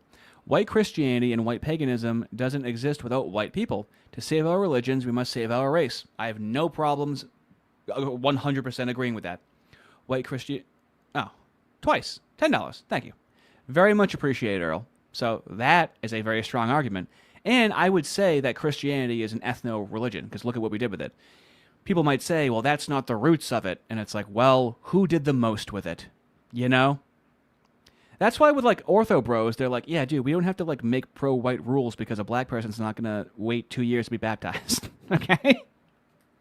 It's still going to be 85-90% white with the ortho bros for the most part. That, hey, maybe in the temporary, just like we're doing with the left right now, maybe we can share a goal, and maybe we can we can share a goal. Oh, that would involve not counter signaling them, dickhead. The left or the muzzies or any of that. Yeah. Hey, maybe we can work together short term in certain ways, but you are not one of us. I'm sorry, but one of us, the Groypers. You're not one of us. Oh, dude, please let me be one of you guys, please, dude. And you know, I've lost followers for saying stuff like this, but if you're not a Christian, you're not really on my team. My team. No, wholeheartedly. It's I say it all the time from its Sam Hyde, I believe. You know, if you can't say Christ is King, fuck you. It's like probably it needs to be like the logo here. You to put on a gold plate with my car. Honestly, yeah. That's kind of where I'm at. Do you see how it just uses a shield? What does it mean when you guys say Christ is King? What does it even mean? And so we can close that. We can close that. And now we have the Beardman, fellas. Okay, this is the number 2 in command Groyper. There was actually, let me call an audible right now. Wasn't there a documentary made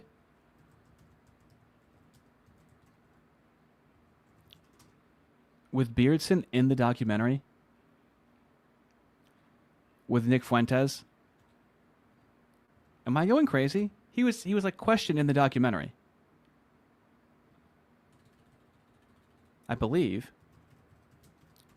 There's a clip of it somewhere on X, but they like go to his house and they're like talking to Beardson to like get in the documentary, but I don't know. No one talks about this documentary. But I think it's interesting. But I can't find it. Anyway, here we go, fellas. and we're going to start off with one of their favorite things, ratioing the Daily Wire. Battle needs to be played out, right? Clearly, like clearly we haven't won in that regard. There's still a lot of groundwork and stuff to do. But I just feel like at least on the internet, in terms of like our ideas being pushed down the field, like we are in that advantageous position. Like we are ratioing Ben Shapiro and the Daily Wire now. Right. You know? Like, and we have to start acting like it a little bit, right? And you don't act like that by engaging with your enemies. We have to start acting like we're ratioing. Fellas, they're already ratioing the Daily Wire. Let's start acting like it. Fucking dude, you're making me make fun of you. And like a serious, honest debate. It's like, Yeah. fuck you, you lost, you're a shill, suck my dick. You know, that's kind of my attitude of it now. And if we don't start like kind of like throwing our weight around to a certain degree, and like if people want to like sit there and actually engage with this stuff, then I think it looks weak. Well, it's the same kind of idea of like just in acknowledging it and then engaging with it gives it that level of credibility of like they have an argument worth batting down. And I completely agree with you. It's like, well, they even said it a lot more even after Charlie Kirk had been shot, right? The debate is over. That's kind of like the period put at the end of the sentence there after he'd been killed. Was like, and I think Nick talked about this even last night, which was so much of. Do you like how their ideas come from? Yeah, Nick just talked about this. I think that's where my ideas came from right there. Yeah, that Nick said it. This is like, we have won, and we're done even offering the left any more room to talk, right? That was kind of what was said about Kirk. Kirk was the guy who does the talking. You killed him. Now you get Nick. And I think we needed to hone in on that energy, but all of the Israel dogmatic stuff that Israel killed Charlie, Israel's behind everything, the kind of low IQ anti-Semitism just immediately blew up. And it did take away some of this heat that we could have had. I mean, we had our boot over the neck of the left, and then we walked it back. Yeah, and I'm still like very suspicious if that. I mean, I'm not one of these people that like tinfoil hats, like, oh, everyone's a Fed, that sort of thing. Yeah. But it does sort of seem like very convenient that sort of like all of these like teal adjacent people have all of a sudden now gone like full conspiracy theory, right? Like everything, you know, Tucker Carlson, for instance, he'll talk about aliens and he'll talk about flat Earth, but for some reason, Palantir is just completely on the up and up, right? Right. You know, it almost does sort of seem like there is this sort of targeted coordination. Because you're right, after Charlie Kirk, it's like we like for 3 days, there, we were like whooping their ass. We were getting them fired from their jobs, like they had been getting us fired for our jobs for like 10 years. Yeah. You know, going full scorched earth, and it seemed like the momentum was like on our side. Like even like normal, rational people were like, even leftists were like, okay, yeah, like I'm not going to be associated with these crazy DSA freaks who are celebrating this. You know, like I don't like Charlie Kirk, but it's horrible what happened. And now where we're at, like what, 8 months later, is a joke. You know, Right. I mean, Dude, isn't the left crazy? Now, our boy Aaron over here, it's been a tough climb, right? My YouTube channel has been around since 2023, and Aaron's been doing this, okay, since before 2019. if you become a leftist, you get to go to like rock concerts and like make out with girls and do whatever the fuck you want. It doesn't really matter. Like that definitely is more appealing, right? Yeah. Well, when I actually had a stint on YouTube where I started like, I think it was like around 2019. And ultimately kind of just packed it in and was like, I need to get a real job. This isn't working. And then I came back to it around 2022, 2023 with an idea of exactly that. Now, here's what's tragic for Aaron, okay? He's hitting a peak of 54 right now. That's not the tragic part. If you go to his channel, he was so excited. He was so pumped for what was going to happen. His popular videos, 471,000. 250,000 a year ago, okay? 214,000, 208,000. Look at it, it's all Nick Fuentes versus everyone. Nick Fuentes destroys, exposes, and he was a one-trick pony. Look at all those views he was getting. Let's go to his live. Oh, these were the days, fellas. These were the days. Look at that. Members only. 8 months. 8 months, 4 videos. Look at this. This is day 1, and that was it. Just one day. And I'll go public. Look at that. 22,000 views on a live stream. 17,000 a year ago. Look at that. A year ago, he was killing it. And then people made the mistake of continuing We're to our listening backs to against the him. wall. We need this war to stop. How do you fuck it up that badly? Time. Aaron, Want to sit here and how do volunteer, you right? Do we have fuck time that to up go so again, back fucking and good? forth, tit for tat? God damn, you're a Two fuck months? up. No. It seemed Fuck, that tastes good. Anyway. I would love to know. I would love to know how he fucked it up so badly. which was when I was watching Asmongold, it kind of occurred to me that he never reacts to any video from like a right winger. Like all the videos that Asmongold reacts to that are about video games or about this event or this cultural thing, it's all like a left wing, or what you say, like a normie, like typical liberal kind of status quo kind of person. So when I came back, I was like, did you hear the voice crack? Status quo kind of person. Did you hear it? Like typical liberal kind of status quo kind of person. So when I came back, I was like, there's a crack. That was the mindset behind what I wanted to do. It's like, I want to start making videos that he would react to. What would be something that Asmongold would react to that's not this straight up, no editing, no nothing, just man in a camera going, no illegals, no, the debt's crazy. It's like nobody wants to react to that. It's not like riveting. It's not inspiring. It doesn't draw much. Not riveting and not inspiring, said the guy that's not riveting or inspiring. You gotta love it. Oh, Aaron. How does it feel? Oh, it must feel terrible because you admitted on the internet that you hate that I'm getting more views than you are. Much more attention beyond the people who are already privy to those ideas or have like the political priors to that stuff already. And had a little bit of success, but I completely agree with you. It's like, that's one area we have to severely start taking back because it's one area that we've never really made any kind of headway into. I love how these homos are talking about political strategy right now. That's what we got to do. Yeah, that's it. And that's why I want to kind of get into a bit of like the old school RuneScape scene as well too. We'll see how that goes, but stuff like that, trying to do a little bit of footholding there. Yeah, I mean, I think the right needs to like loosen up a little bit, yeah, what are you guys like mad about? Come on, loosen up, enjoy the goy slop.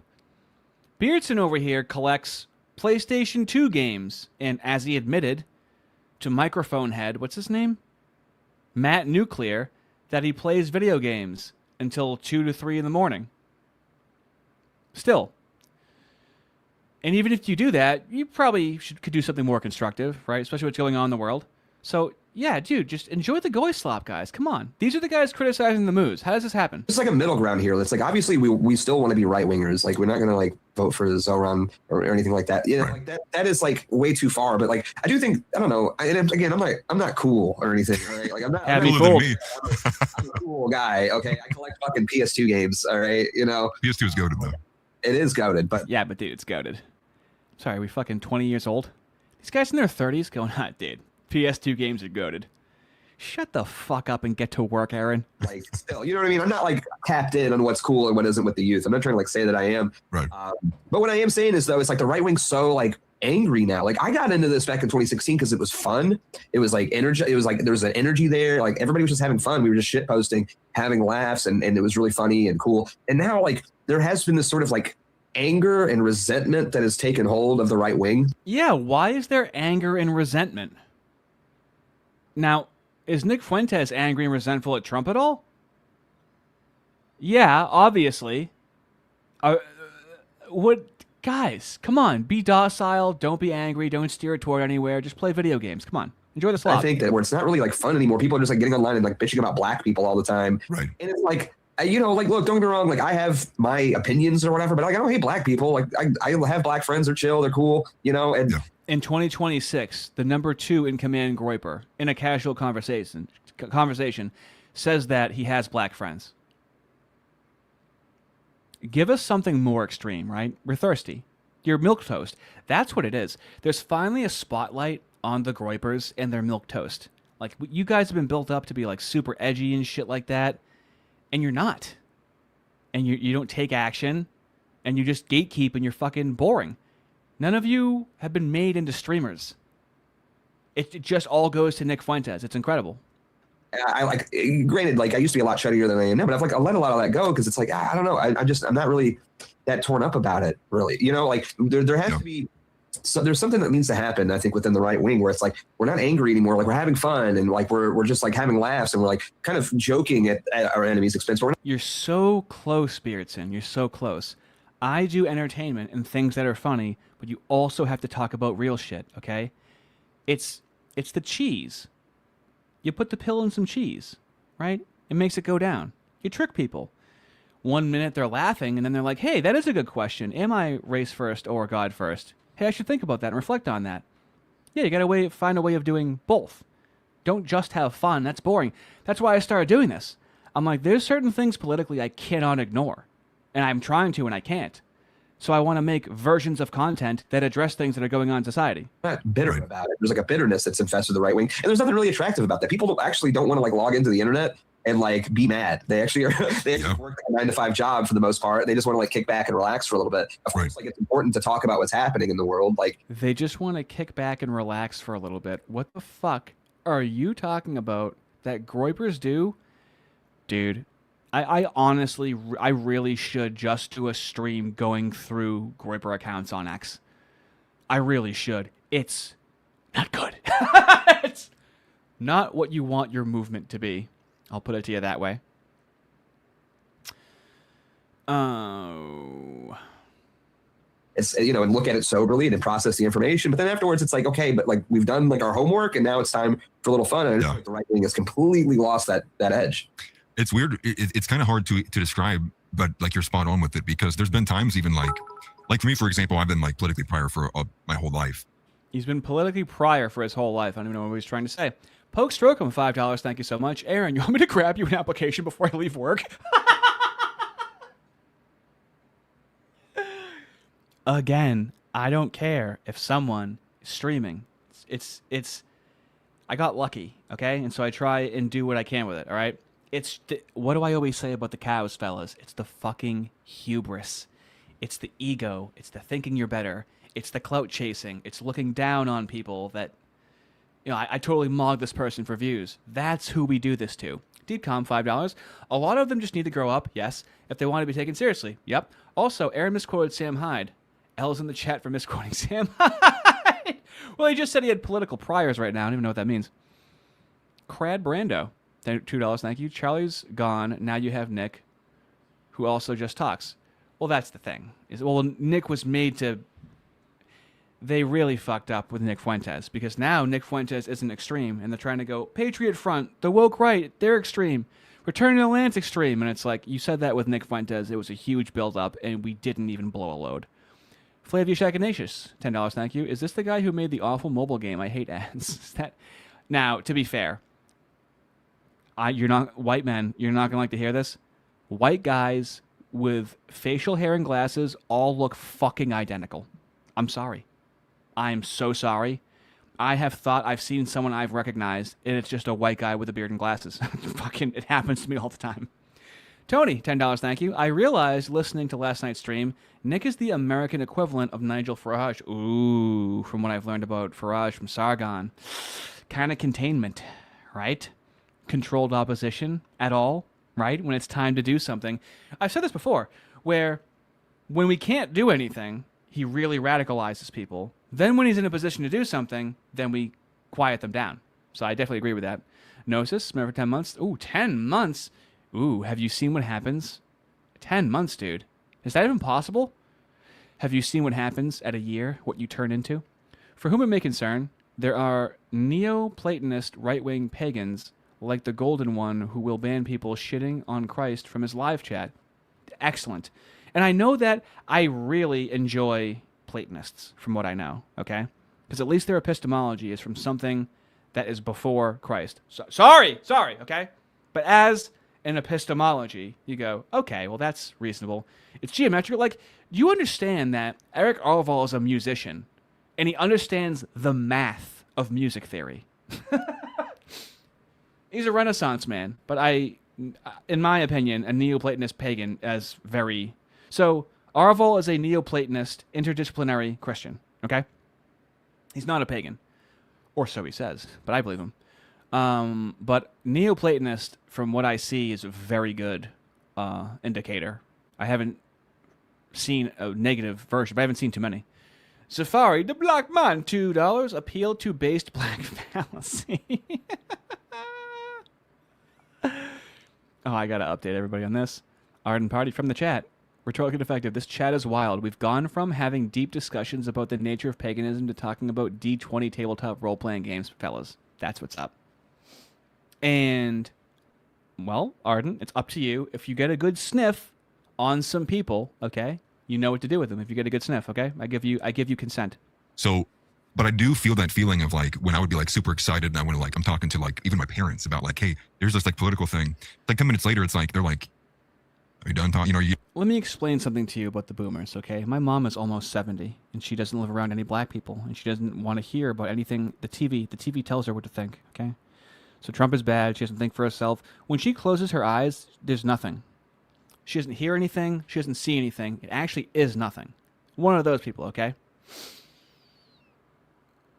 Oh. I was like, Mom, have you... Little Ardy talking to his mom. This is probably like 3 years ago. I was like, have you had any... Because I grew up in a suburb. Have you had any experiences with a black person? Because you don't have to live around them like I do. I think I said it to her like that, which she didn't like. And she was on a road trip once, and she was, what was this, 15 years ago? I think they were in Baltimore. Oh, mother. No, don't do that. They were eating somewhere, and the waiter was black. This is a story my mother told me, who made me wear a mask to go into the house and then take it off to eat, okay? She's very by the book. Not from God, from the state, all right? I've said before that she wouldn't be putting anyone in the oven. She'd be serving cookies to people. She'd be taking cookies out of the oven and giving to people, putting people in the oven, okay? Likes to get along. She has a black server. He goes away. He doesn't come back. Someone else comes up 10 minutes later, and she goes, what happened to our server? And she goes, oh, he got arrested! Jesus, lady. Lie. And that was your only experience with black people, mother. Yeah. Do you understand why people don't like them? Well, that wouldn't be very nice. Yeah, but you're batting 1,000 for really bad experiences with them getting arrested. Nothing? Okay. You're done talking. Like, they don't care. It's not inspiring. They don't care about what's going on, 4,000 miles away, like in some other country. But it is a statement on the right wing, which is it's become purely reactionary. Purely reactionary and like very little actually being done. No one knows what the word reactionary means. I want you to understand that, okay? Now, if you literally interpret it, it's not just having a reaction. It's a Marxist term that means you're being to the right of socialism. That's what reactionary means. It's only used as a pejorative. It doesn't mean reacting to anything. It's gaslighting you into you're having a reaction and telling you shouldn't have a reaction when people are moving further and further left. That's the epistemology of reactionary. Nowadays, people just try and go, yeah, you're reactionary. Should I? It's only used to gaslight. Never use this word, fellas. Ever. A reactionary. Unless you want to say that you're against the left. That's what it means. Only use reactionary if it's not used as a pejorative. It's only beneficial. Yes, it's only good to be a reactionary. Your optics frogging if you're like, you're being a reactionary. It's like, good. I should have a fucking reaction. Yes, I am a reactionary. That's a good thing. Left, bad. It's all complaining. And misery loves company. And on the race thing, too, it's like, I would imagine this is going to actually become more of an issue. Because I see it like, even if the right wing continues this kind of stronger push, right? We're expanding the Overton window. It's slowly kind of marching to the right. At least we're hoping it stays that way. I would expect we're going to see a lot more of the Christ first versus the white first kind of matchups. Dude, he's brilliant. Where does he come up with the Christ first versus white first? Where does he come up with these theories? I'm stealing it. I'm telling you. It's recorded. I am taking that from him. Okay? Now I'm going to change it. I'm going to change his original idea to race first versus God first. That's a good way to like look at what's going on in society today. Especially as it becomes more broad. It's just that, I can't do it. I can't bring myself to hold race as the supreme value. I think that, to me, I find that to be insane. I don't find it to be insane. I don't do it. But like, people on the right, here's how we're going to go along to get along. Do you really think it's insane that somebody believes in Christ? Is it insane? No. Do you believe in it, some of you? No. Christians, do you really believe it's insane that they're putting race first? You've seen the propaganda we've been through, right? No. You're fucked if you're like, I can't believe somebody would think that. Are your fucking eyes open, dickhead? And all of it being said, though, these are some of the people who I think I despise more than some of the left-wingers. Like, the left-wingers are like, that guy's an idiot. But some of these guys are really intelligent on the right wing, but it's like they're just insisting upon it. And that's a huge problem in and of itself. It's like all these small white nationalist groups constantly bickering. You can't think you have all the answers, okay? Pride cometh before the fall, young Christian. And it's like, who would want to be a part of that? Who wants to be around that? It's like, can't we just, like, exactly what you said, have fun, poke fun? Well, you want to know who no one wants to be around? What are we at? 5 watching, and that was it. Wow.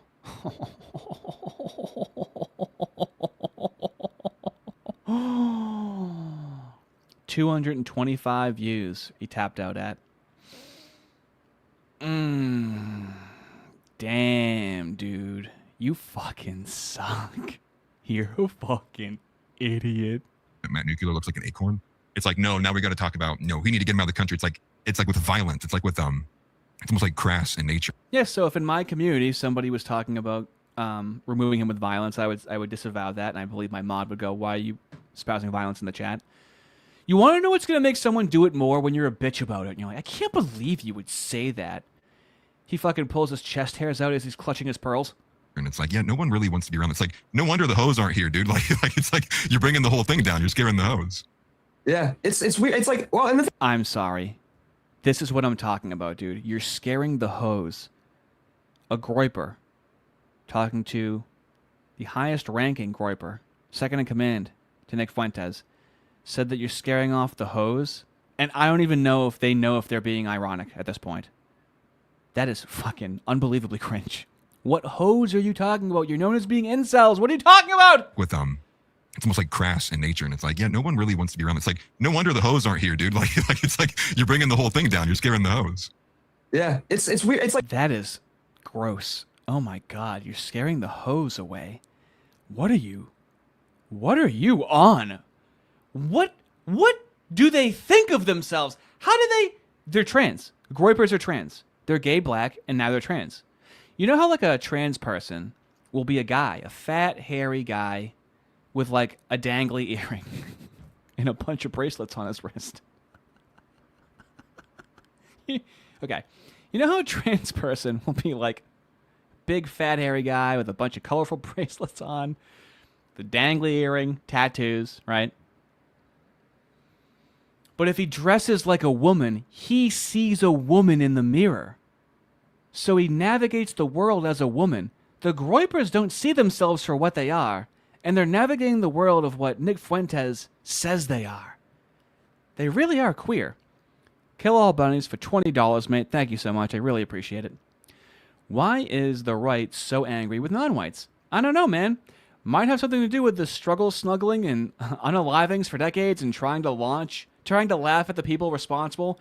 Got us nowhere for over a decade, which I am very confident Kill All Bunnies could have gone much longer than that. That could have kept going. That was restraint in the abridged version. That was the G-rated version. Couldn't agree more. Flavius Ignatius for $10. Thank you. Purple on Justinian equals let's fucking go. Purple on these two equals rainbow flag. Hey, come on, man. It's bisexual lighting. Come on. Aramaic Discourse. There he is with $5. Thank you. Hey, just got here. Could you summarize how gay and black Groypers are being? Thanks. I might have beat you to the punch, and now we're going to have to add trans to it. Safari Man, hey, right near the bleach. Excuse me. $10. After Kirk, we have seen how the right is just a weird group chat. Okay? There is no foundation. Yeah, understandable. No institutional power. Factual. And the people in charge have no guts. Please do something IRL, like joining RTTL, says the black guy. And now, this is an unpopular opinion, but we need the support of non-whites as well. You might say we don't, okay? Fine. I'm going to gobble up all the non-white people, all the people that aren't white enough that want to be on your team that you won't let be on your team. Fine. I'll fucking eat, motherfucker. They're chill as fuck, and they don't have a place to go. I know what it's like to have no place to go, okay? I can't turn these people away! I can't. I know what it's like to be ideologically homeless, okay? Well, and the thing is, it's obviously like race is important. Clearly, like I don't think any one of us has ever said that race isn't important. Like you know that is something that's like very important to like our ideology. Sure, like absolutely. Like yeah, okay. Let me know if this sounds actually important to him. Okay. Let's see how important this really sounds. You know that is something that's like very important to like our ideology. Sure, like sure. Absolutely. But it's about... Sure. It's totally important, dude. Like, it's super important. Like, yeah, we totally believe that shit, dude. I think that the best angle for it is like a more positive spin. It's like, I just want America to remain like racially the way that it was. Now, am I going to turn the chat against me? We have so many mixed people with zero representation that we give them to the left. The blacks call a half white a non-white. The left takes them, the moos take them, and then the pro-whites go, they don't identify with the white part of them. Yeah, because you give them away too. Ardy, what are you prescribing? I'm stating a fact of reality. But what are you implying? Is what I'm saying correct? But what are you implying? And that's as far as I've gotten. I can't get to strategy yet because I can't even get the fucking concession that it's just true. Is because I think that's what makes the country great, right? Yep. Like it's about like perseverance and sort of like a retaking of what's like rightfully ours, as opposed to like this sort of cruelty and this sort of like punching down, I guess would be the leftist way to say. Yeah, right. It's kind of true, right? It's like I get it. Like you sit there and watch like 100 videos a day of like some black guy, you know, freaking out in public. Okay. We scared off the hose. Perfect. Okay. So here's a random fact about Atlas Thugged, okay? I do with this what you will. This is incredibly random. Atlas Thugged, it's not his fault, has been in 8 car accidents. I wish he didn't block me. Can you just, Aaron, if you're listening, okay? I said some things, you said some things, we both made fun of each other's girlfriends. Can you just tell me in detail what happened through all 8 of these fucking car accidents, dude? Give him that credit. He's really good at what he does. I don't know if he considers himself like a theologian, but he's clearly got way more knowledge about this kind of stuff than what I do. I would like to have that kind of plethora of knowledge. But I appreciate you sharing that. Now I was a bit more curious kind of what that upbringing was, because I had kind of a similar kind of just back and forth path. But to me, it was just really like it became undeniable at a certain point. Which Yes, this is how we found Christ. was like, Which I do believe. The experiences I was having, the feeling of like getting super lucky in certain instances, you know, and like for me, for example, like I've been in, this is going to sound like I'm a terrible driver, but I've been like in 8 car. And this is what I love, fellas. This is what I love, okay? Alexander Friedman, who you should know is my private consultant for the pro-whites. I've spent hours talking to him. We argue passionately.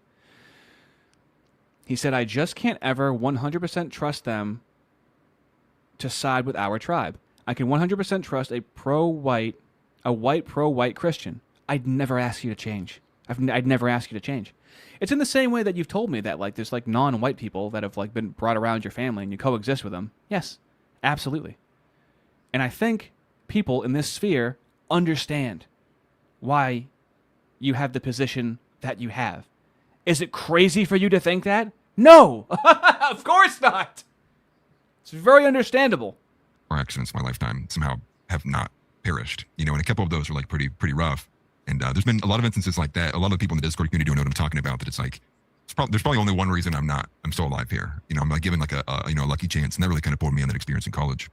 But moving on, I wanted to know like who are some of like your best. Oh, did I miss it? I appreciate you sharing that. Now I have way more knowledge about this kind of stuff than what upbringing. It became undeniable at a certain point, which is, you know, like for me, for example, like I've been in. This is gonna sound like I'm a terrible driver, but I've been like in 8 car accidents in my life. He's been in 8 car accidents.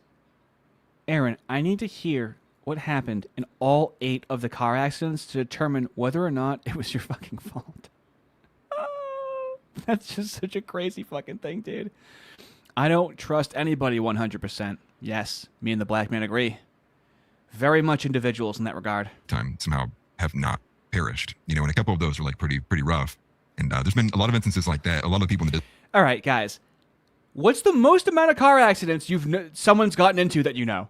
How many car accidents have you been in? How many car accidents have I been in? I've been in 1, 2, 3, 4? Have I been in 4 car accidents? 1 was my fault, 2 was my fault, 2 weren't my fault. 4 car accidents?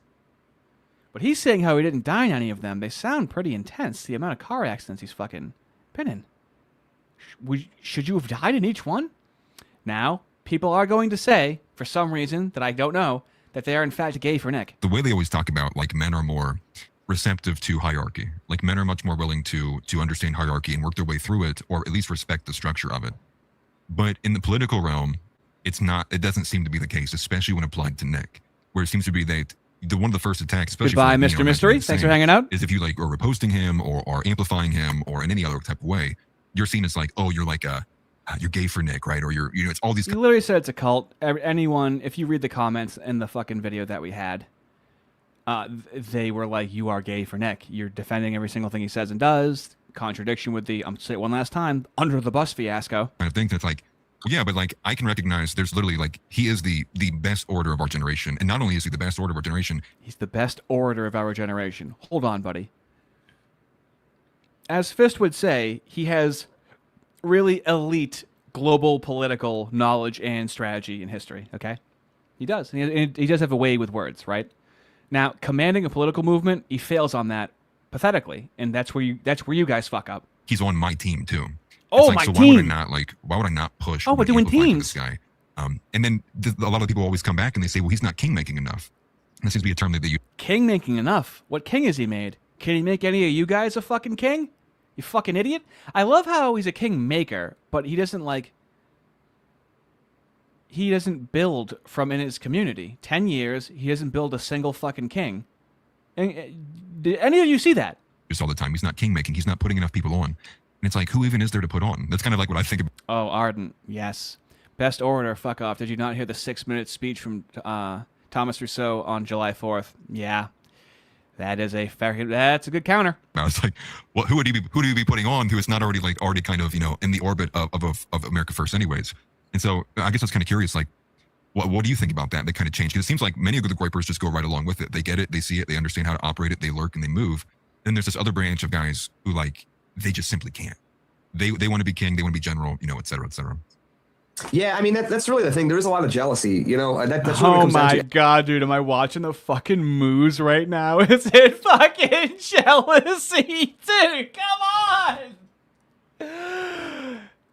The people that study the moose are doomed to become the moose. Is that what it is? Everybody seems to think that they are going to be the guy, and it's like, I mean, I have no problem with people who just maybe disagree with Nick, but are kind of doing their own thing though. But you'll notice this with Doesn't this sound like people talking about Israel? You can criticize Israel.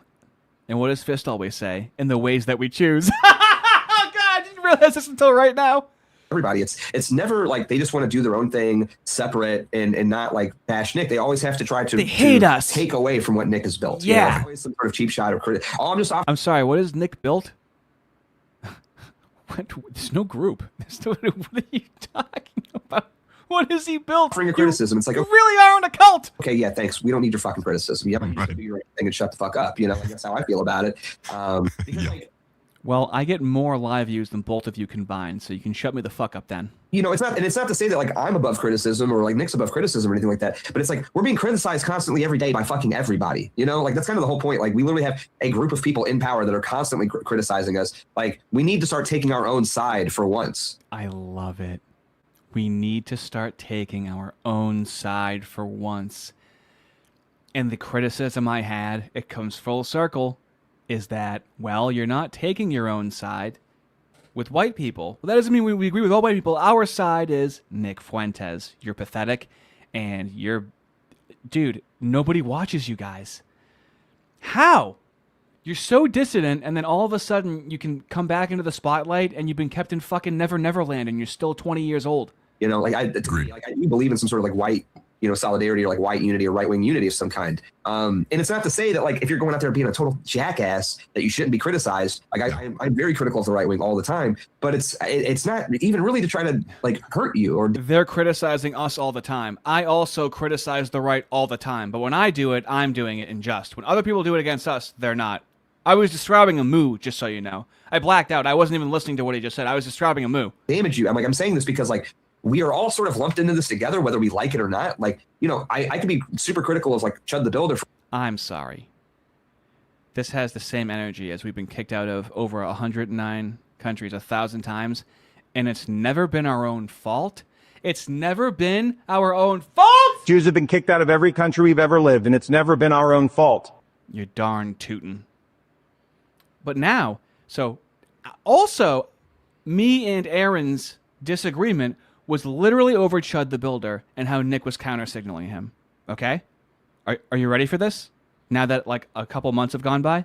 All sort of lumped into this together, whether we like it or not. I could be super critical of Chud the Builder, for instance, and his behavior and his actions. I don't condone that or whatever. But regardless of how much distance I try to create between myself and Chud the Builder, the other side, our enemies are going to see us as one cohesive unit, and you can have to take that into account, right? Like, it doesn't matter whether you're Arvold or Richard Spencer or Nick Fuentes or whatever. They see us all as the same. And well, wouldn't that be taking your own side? I would subtract Richard Spencer because, again, he's not a collectivist. He's an individual preaching a collectivist message. That is what I am critical of. No matter, it's kind of like with the Lucas Gage thing. And I like Lucas. Like, I consider him a friend. Lucas Gage is your friend. And say, like, I'm not a Nazi or whatever anymore. It's like, they don't. Oh, dude, give these guys the keys to the fucking movement. Lucas Gage is his friend. Really care. Okay? Like, they're not going to stop seeing you as a Nazi. They're not going to stop seeing you as like an anti-Semite or whatever. Yes. He's become a tool. He's like a cudgel now. Yeah. Exactly. Right. And I just think that was like such a big mistake. And again, like, I consider him a friend, so I'm trying to approach it lightly, but I just don't know why you would do something like that. Like, if Alex is still here, who the fuck is friends with Lucas Gage in the pro-white movement, dude? What are you fucking talking about? Everybody seems to think that, like, they can... everyone's, like, fighting for the same share of the pie. And it's like, we only... like, obviously the Groypers and Nick, like, dominate the online sphere. But, like, that's only half of the pie. There's a whole other half that you could go after that, like, the person who you hate the most owns. Like, go after that share of the pie. Right. Fighting for, like, this, like, niche little corner. Now, things are not going well for Beardson's career, okay? And you can tell because he wants to beat Vrillium's sub count, which is a long, way to the top if you want to rock and roll. Smart and intelligent person, so maybe this is an element. There's a touch of acting irrationally because maybe driven by emotion. That's why I was kind of thinking maybe that there's a family element to this too, but again, unsure. Moving away though from Lucas Gage, I think I heard this from you. We'll get it back in a brighter spot. I think I heard this from you that you were going to come back to YouTube to beat Beryllium in subscriber count. Am I recalling this correctly? Yeah. Why, if Atlas Thugged is on YouTube, okay, and now Beardson is only on Kick, when you see Atlas Thug on here, you should go, oh, I can go back on YouTube, right? It seems like people can go on YouTube now. They're retarded. Master Shake, $2. Actually, they're in the same room having a sleepover. That's why the lighting is the same. TBP, $10. Thank you so much. I can't get over that guy's voice modulator. It sounds terrible. Do you hear the cracking though on higher consonants and syllables? What an absolute cuckoo bird's father. It's so nasally. He must have the weakest voice. His voice does crack, which is strange. Flavius Echinacea, $5. Thank you. Turtle Soup Asian confirmed. Build a turtle ship next time. You gotta do what you gotta do. Exodus, $5. Thank you. Fucking 8. I thought 4 or 5 fender benders were bad. Holy shit, we need for real Cargate from Thugged. Also, please, to club invite Sar. I love white people. Ardent, that is a go ahead if you want to take care of that. That's fine. Flavius Echinacea, $5. Thank you. Leftists argue like cows, and they'll never read the Talmud. They'll argue like they wrote it, though. Liberalism is arguing against God and winning. Wow. That is very rhetorically effective, I would say. Kill All Bunnies, $5. Thank you. They say like Arval is making them look bad. Yeah, like how the left tries to act like the right just makes them look bad. It's just an optics war. Or how with the moos we're making them look... We're being anti-Semitic for no reason. Kind of like that. Let's hear how he's jealous. Yeah, I'd like to.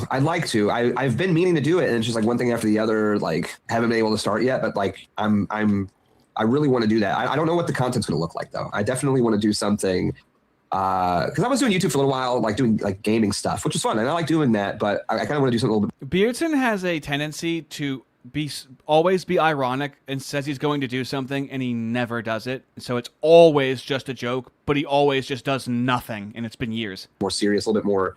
I guess sort of like political and maybe not serious. It's gonna be funny, but it's me. I'm a jackass. But I want to beat Brilliant. Like I do. I want to get like 200,000 subs on YouTube. Like not even for like the money or the fame or anything. I don't care about that at all. I just want to beat Brilliant because his content. They're making fun of Brillium while Atlas Thugged over here is on the Virillium network.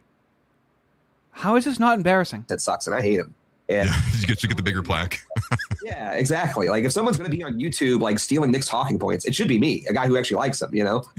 Well, the big beef I have with William is less so that he's just stealing it. It's the fact that he's stealing it in the direction is going to like going towards the more Jake Shields, more of this just general Israel critical, and it falls into the. Did you hear that voice crack? Am I going crazy? I don't think I'm going that crazy. Let's hear it again. going towards the more Jake Shields, more of this just general Israel critical. Shields, more of this just general Israel critical. Or Jake Shields, more of this just general Israel critical. All right, 78 more times and I'm fine. I'm just kidding. But his voice does crack. Why does a deep voice crack? That is suspicious, isn't it? And it goes, and it falls under the same umbrella of it moves away from what the kind of integrity of what the America First movement is. And like, that's the part that bothers me too, is like, if you're going to do all of this, it's like, do it for all the right reasons. But, you know, I think he was spiraling out a little bit. And then, you know, this is coming from somebody who, and you may not know this, like, I signed a contract with Casual American Media the day before America First United. Oh, you're a Groyper. You signed a contract with Casual American Media the day before America First United. This is the discernment of the Groypers, fellas, okay? We're supposed to listen to these guys time and time again. These guys know what's going on. You fucking idiot. And then you actually tag your videos with Casual American Media on the fucking Vrillium Network. You fucking moron. Clout-hungry dick goblin. And your fucking girlfriend sucks. She stinks. Happened. And I have been hands off the entire time, you know, non-existent, not talking to anybody. And I made my point clear, like the day of, I was like, this is like literally retarded. I do not understand why the hell anyone would have done this, organized this event. And I've been critical of Casey Putsch leading up to that too, one of the people who had been helping put it all together. And it's just like, it's just been one retarded thing after the other. And, you know, with William in particular, it's just like. Wait, it's been one retarded thing after another. It's not that Aaron keeps doing one retarded thing after another. It just keeps happening to him. He's Mr. Magoo. Another story, and we can have the conversation if he wants to. If he wants to. It's all of this. Do you like how clout hungry that is? You're on the Vrillium Network, and you're like, if he wants to, because he has that much clout. He's like, oh, if only I could talk to Vrillium. So that whole thing, what is this contract? I have so many questions. I wish I could talk to him. Basic, like, to me, it's almost sticks out like a little bit of a grift almost. And I think part of that does come from when I see he's talking about like brand kits, and his dissent against Matt Nuclear was like, your thumbnails aren't good. It's like, who gives a shit about the thumbnails?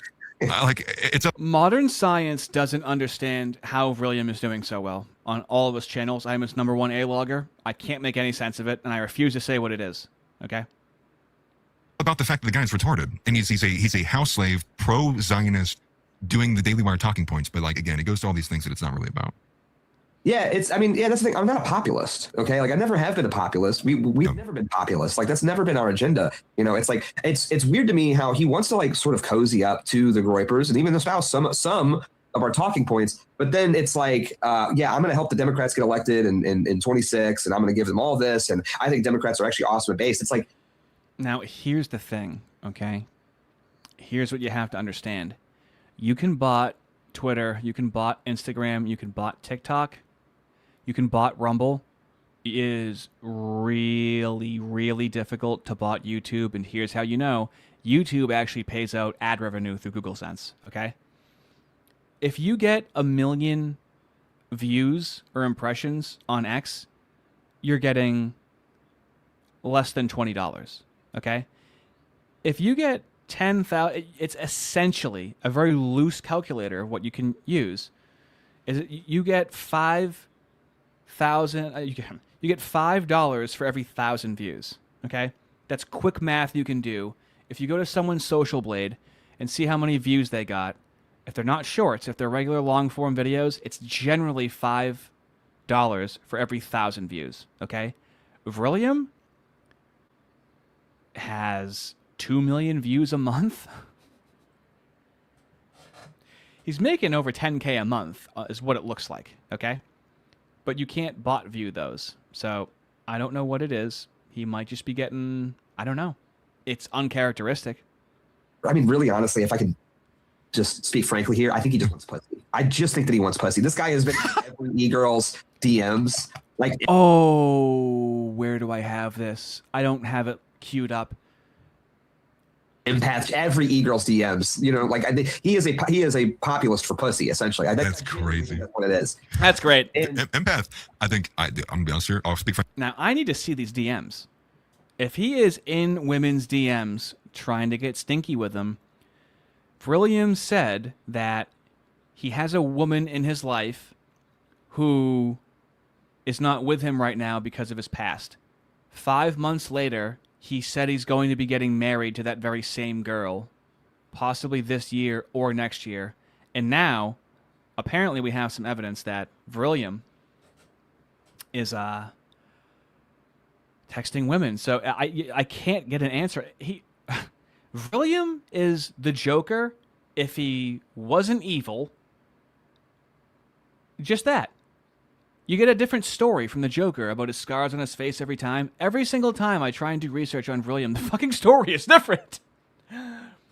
Speaking of which, I don't know what I'm going to do with this. I don't know what I'm going to do with this, fellas. It's unlisted. His 4th of July chill stream, where he's like showing his house and whatnot, and it's just him, and it doesn't make any sense. I don't even know. I don't even know if you would enjoy it. I don't know yet. I might want more Virillium content to pad the stats before I tap into that. Oh, but it's right there. It's just within reach. Frankly, too, I think she's very unattractive. So I don't get the whole empath chant thing.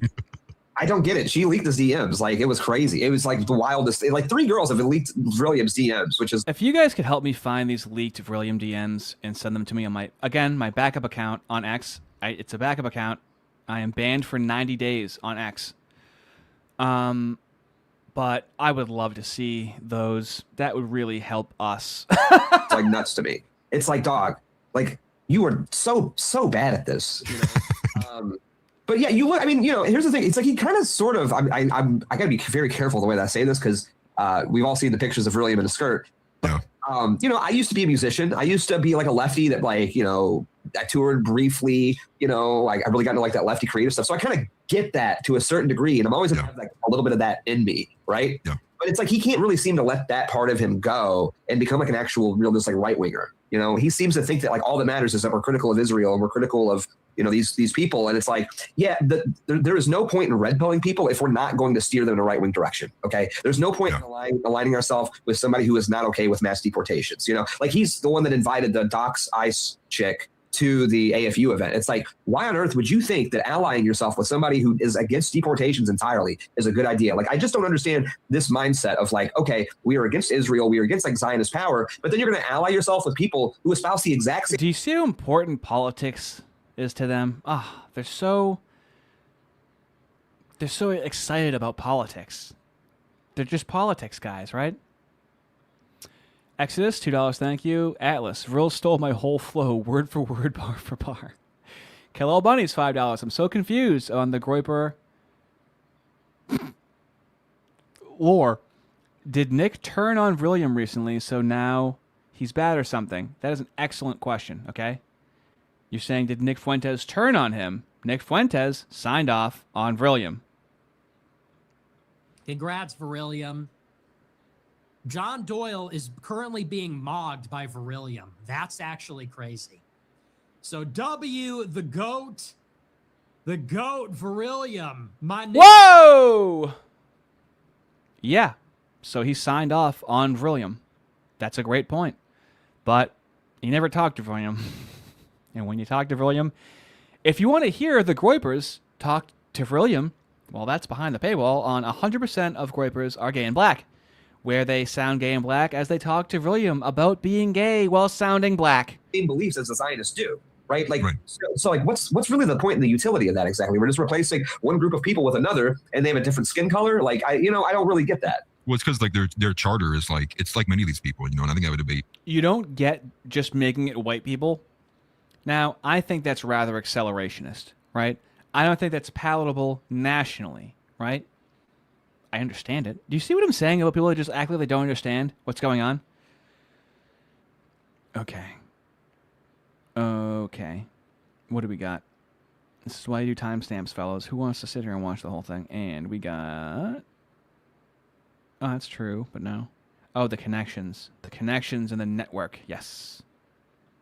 But that's Massey country. I'm like, even with that money, I'm like, he still might have a chance to win, you know? Like, he kind of owns that area. And then to see him lose was like, they can get anybody. You know, it's like if they can get Massey out of Kentucky, it's like they can get anybody. And that doesn't mean money does facilitate politics. And it goes to the point too of like needing to be elite human capital. I think that's like one of the best things that he's on, but that Nick pushes, and part of this movement is like you need to actually be doing what you can to get money, make money. Okay, we've arrived. Here it is. Here's the plan, fellas. So, in conjunction with voting for a dark horse candidate, you also should just go make a bunch of money. Okay? Don't do return to the land and rely on white people and operate outside of currency, right? You can operate outside of currency. Okay? You have skills. Currency is just transactional to get a service, okay? There's more important things than money, okay? You can think outside of money. That's what Return to the Land does. That's why I fucking love Return to the Land, okay? We are bound by money, sure, but you can think outside of money.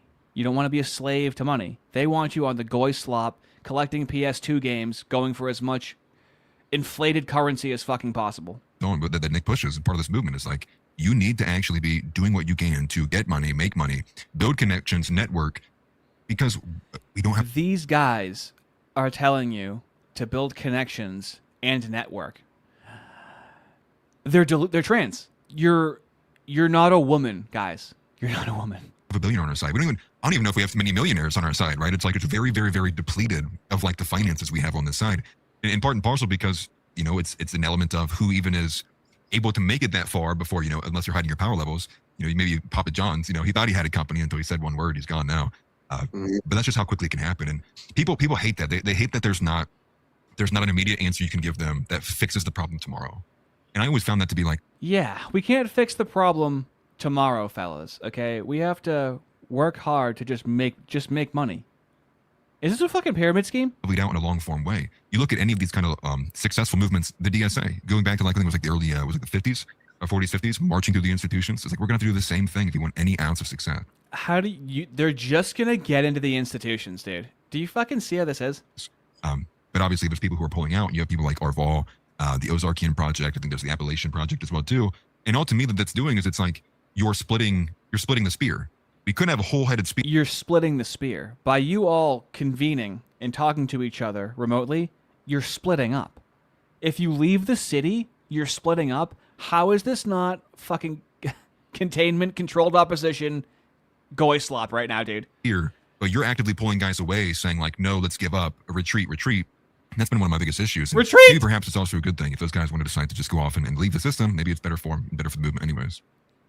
Yeah, I mean, people like that. I agree with you. It's like I just don't see any really like utility. It's good for you personally, but it's not good for the larger movement. Like, right. if you want to go out and live in the world, like that's fine. I don't have a problem with that at all. But to sit there and try to sell Oh, this thank like you. some sort of political solution is just like naive and stupid. It's not a political solution. The political solution comes from everyone being on the same page. You trust your brothers, and you trust he is advocating for you, and it starts locally.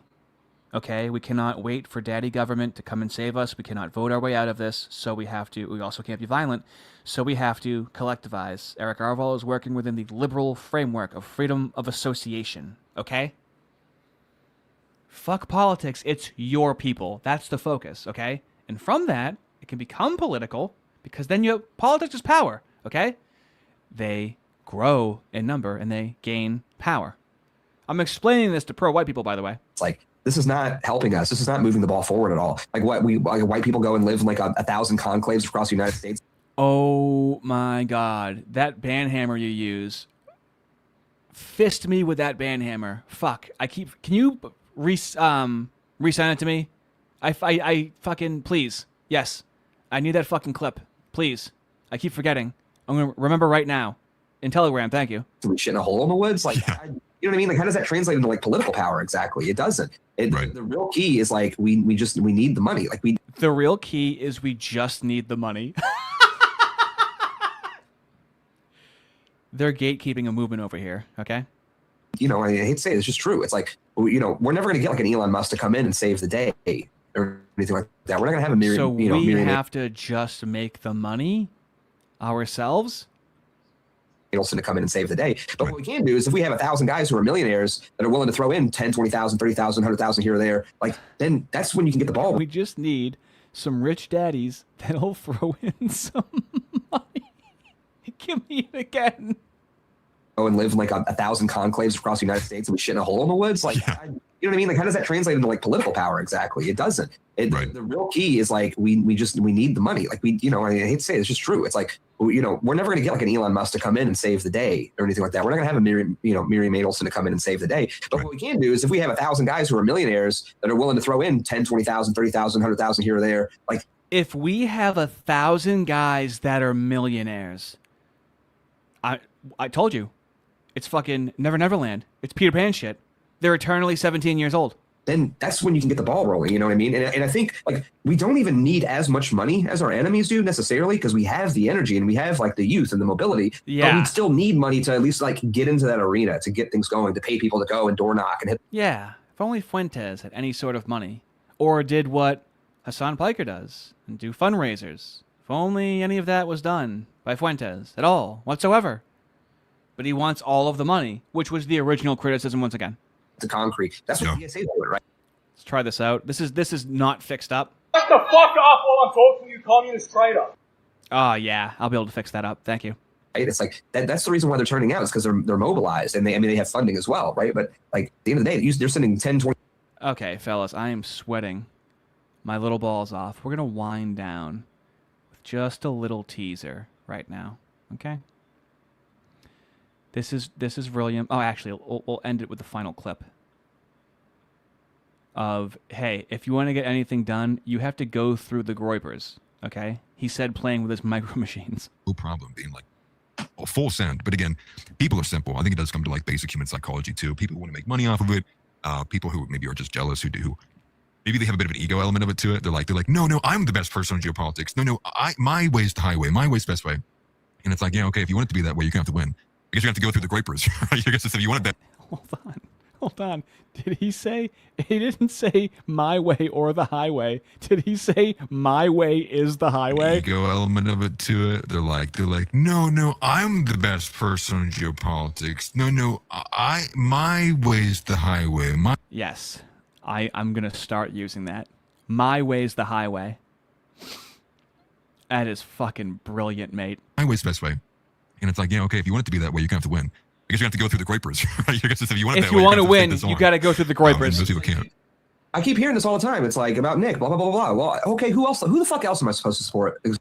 Who else are you supposed to support? What about the guy that owns the network that Atlas is on, okay? A little day in the life of William over here. For Kosovo. That's my take on Kosovo. Fucking leave me alone. I'm good. The Yugoslav wars happened like 4 years before I was born. It's still pretty fucking fresh. I'm not interested in getting into that. Wow. It looks like my mod over here thinks he makes the rules. Tough shit, buddy. My way's the highway. What the fuck? What else is going on here? Yo, literally top 10 YouTuber literally said, hey, thank you, bro. God bless. I appreciate that. Yeah, so this him even just starting this. Him even just start. Okay, well, let me just try from the very beginning. Hold on. How the fuck do we do this? We put this here, and then we like. Can we? Atlas Thugged, okay, is on the Verillium network. He signed a contract, and by the way, dude, I want this to really sink in. He straight up is tagging them in his videos that are underperforming. He's trying to make fun of fucking Matt Nuclear for underperforming.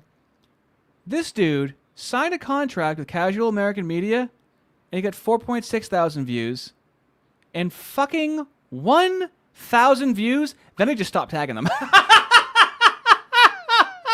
What a failure! I'm doing way better than he is. And I'm just trying to have fun. That's incredible. Anyway, let me just dial this down. I'm getting too excited, Ardy. Getting too excited. You're getting too sweaty. Not interested in getting into that. What else is going on here? Yo, literally down the place, you know? Okay, one second. Let me turn this here. One second. Let me actually show you guys what I'm working on if you guys want to see. Nice. Let me see. 1 second. Hold on. Nope. Okay, good. Now, if you think he's botted, okay, this fucking got 7.5 thousand views and it's unlisted.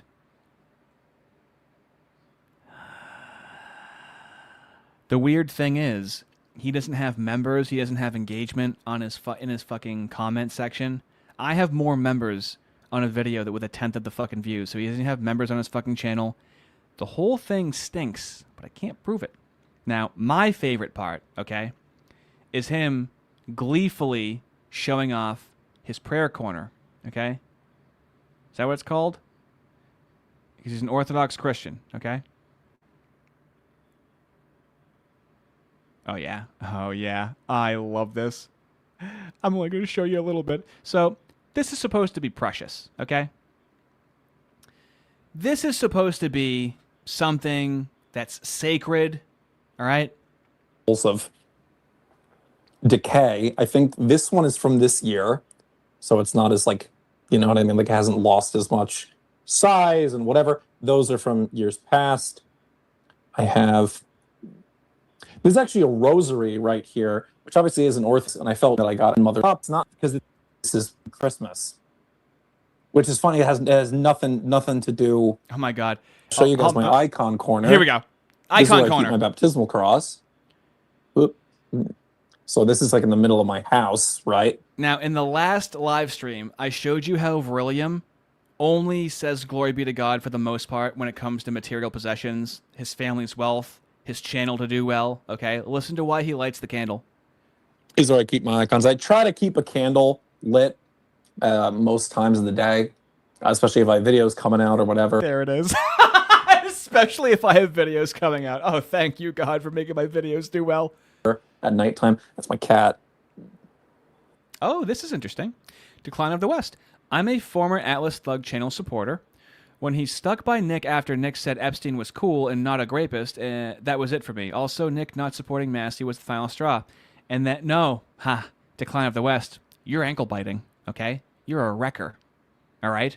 God forbid you have an obvious fucking criticism of the guy. Yeah, that's how it happens. Who wants to guess what the Orthodox Christian's cat's name is?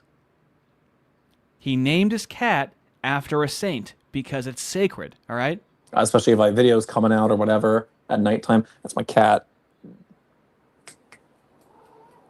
That's Saint. This is Saint John the Baptist. That's his full name. Whoop. His cat's name is Saint John the Baptist. This is like, I'm just realizing it right now. This is why they work together.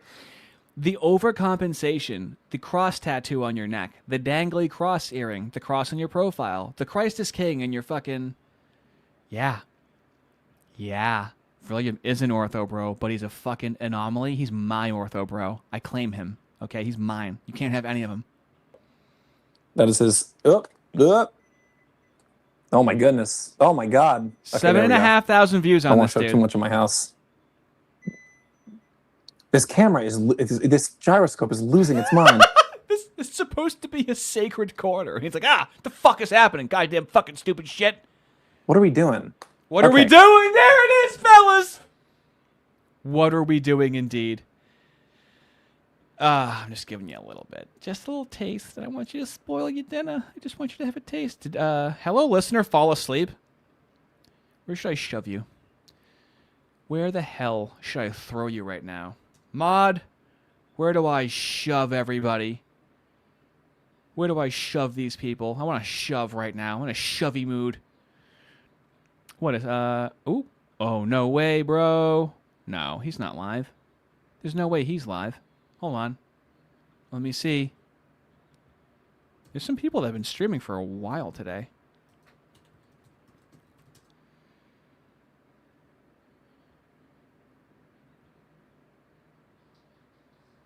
What is going on? It's all these title cards. Is everyone just ending right now? Yeah, he's just ending. Where can I send you? Where can I shove you? Oh, here we go. Oh no. Oh no. Guys, go easy on him. Please go easy on him. Okay? Please behave. Please behave. Okay? Please just be regular, normal. No, it's said made by Jim Bob is live, but he's been live for like 5 hours, and that's an ending screen right now. I'm going to send you. Okay, actually. Link, Ardent, or hold on. Do I just type in OGC? I think that would be a good thing to do. I can't just type that in. That doesn't give me anything. I'll type in what it stands for. I was going to send you to Rob Noor. Let me see.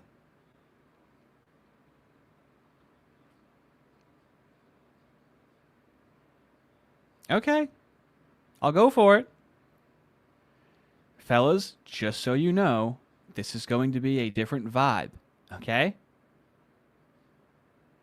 This is going to be for you to chill and wind down. Okay? Please don't be a spurg. I mean, you're going to do whatever you're going to want to do, but I don't know, man. I don't know if I should. I'm going to play it safe and send you guys to Rob Noor because they have 8 live right now, and this is going to completely change the dynamic of what they're doing. I think that Rob Noor, on another night I will, Ardent, but I think it's more responsible to not bomb them with 150 people that I just got all fucking riled up. You go into Rob Noor, do the thing that you fucking do. Have a terrific night, fellas. Hey, we're starting to build a bridge over here with the dissonant right. Can you feel it? Huh? Can you feel it? Captain Compost! Good night, fellas. Thanks for hanging out.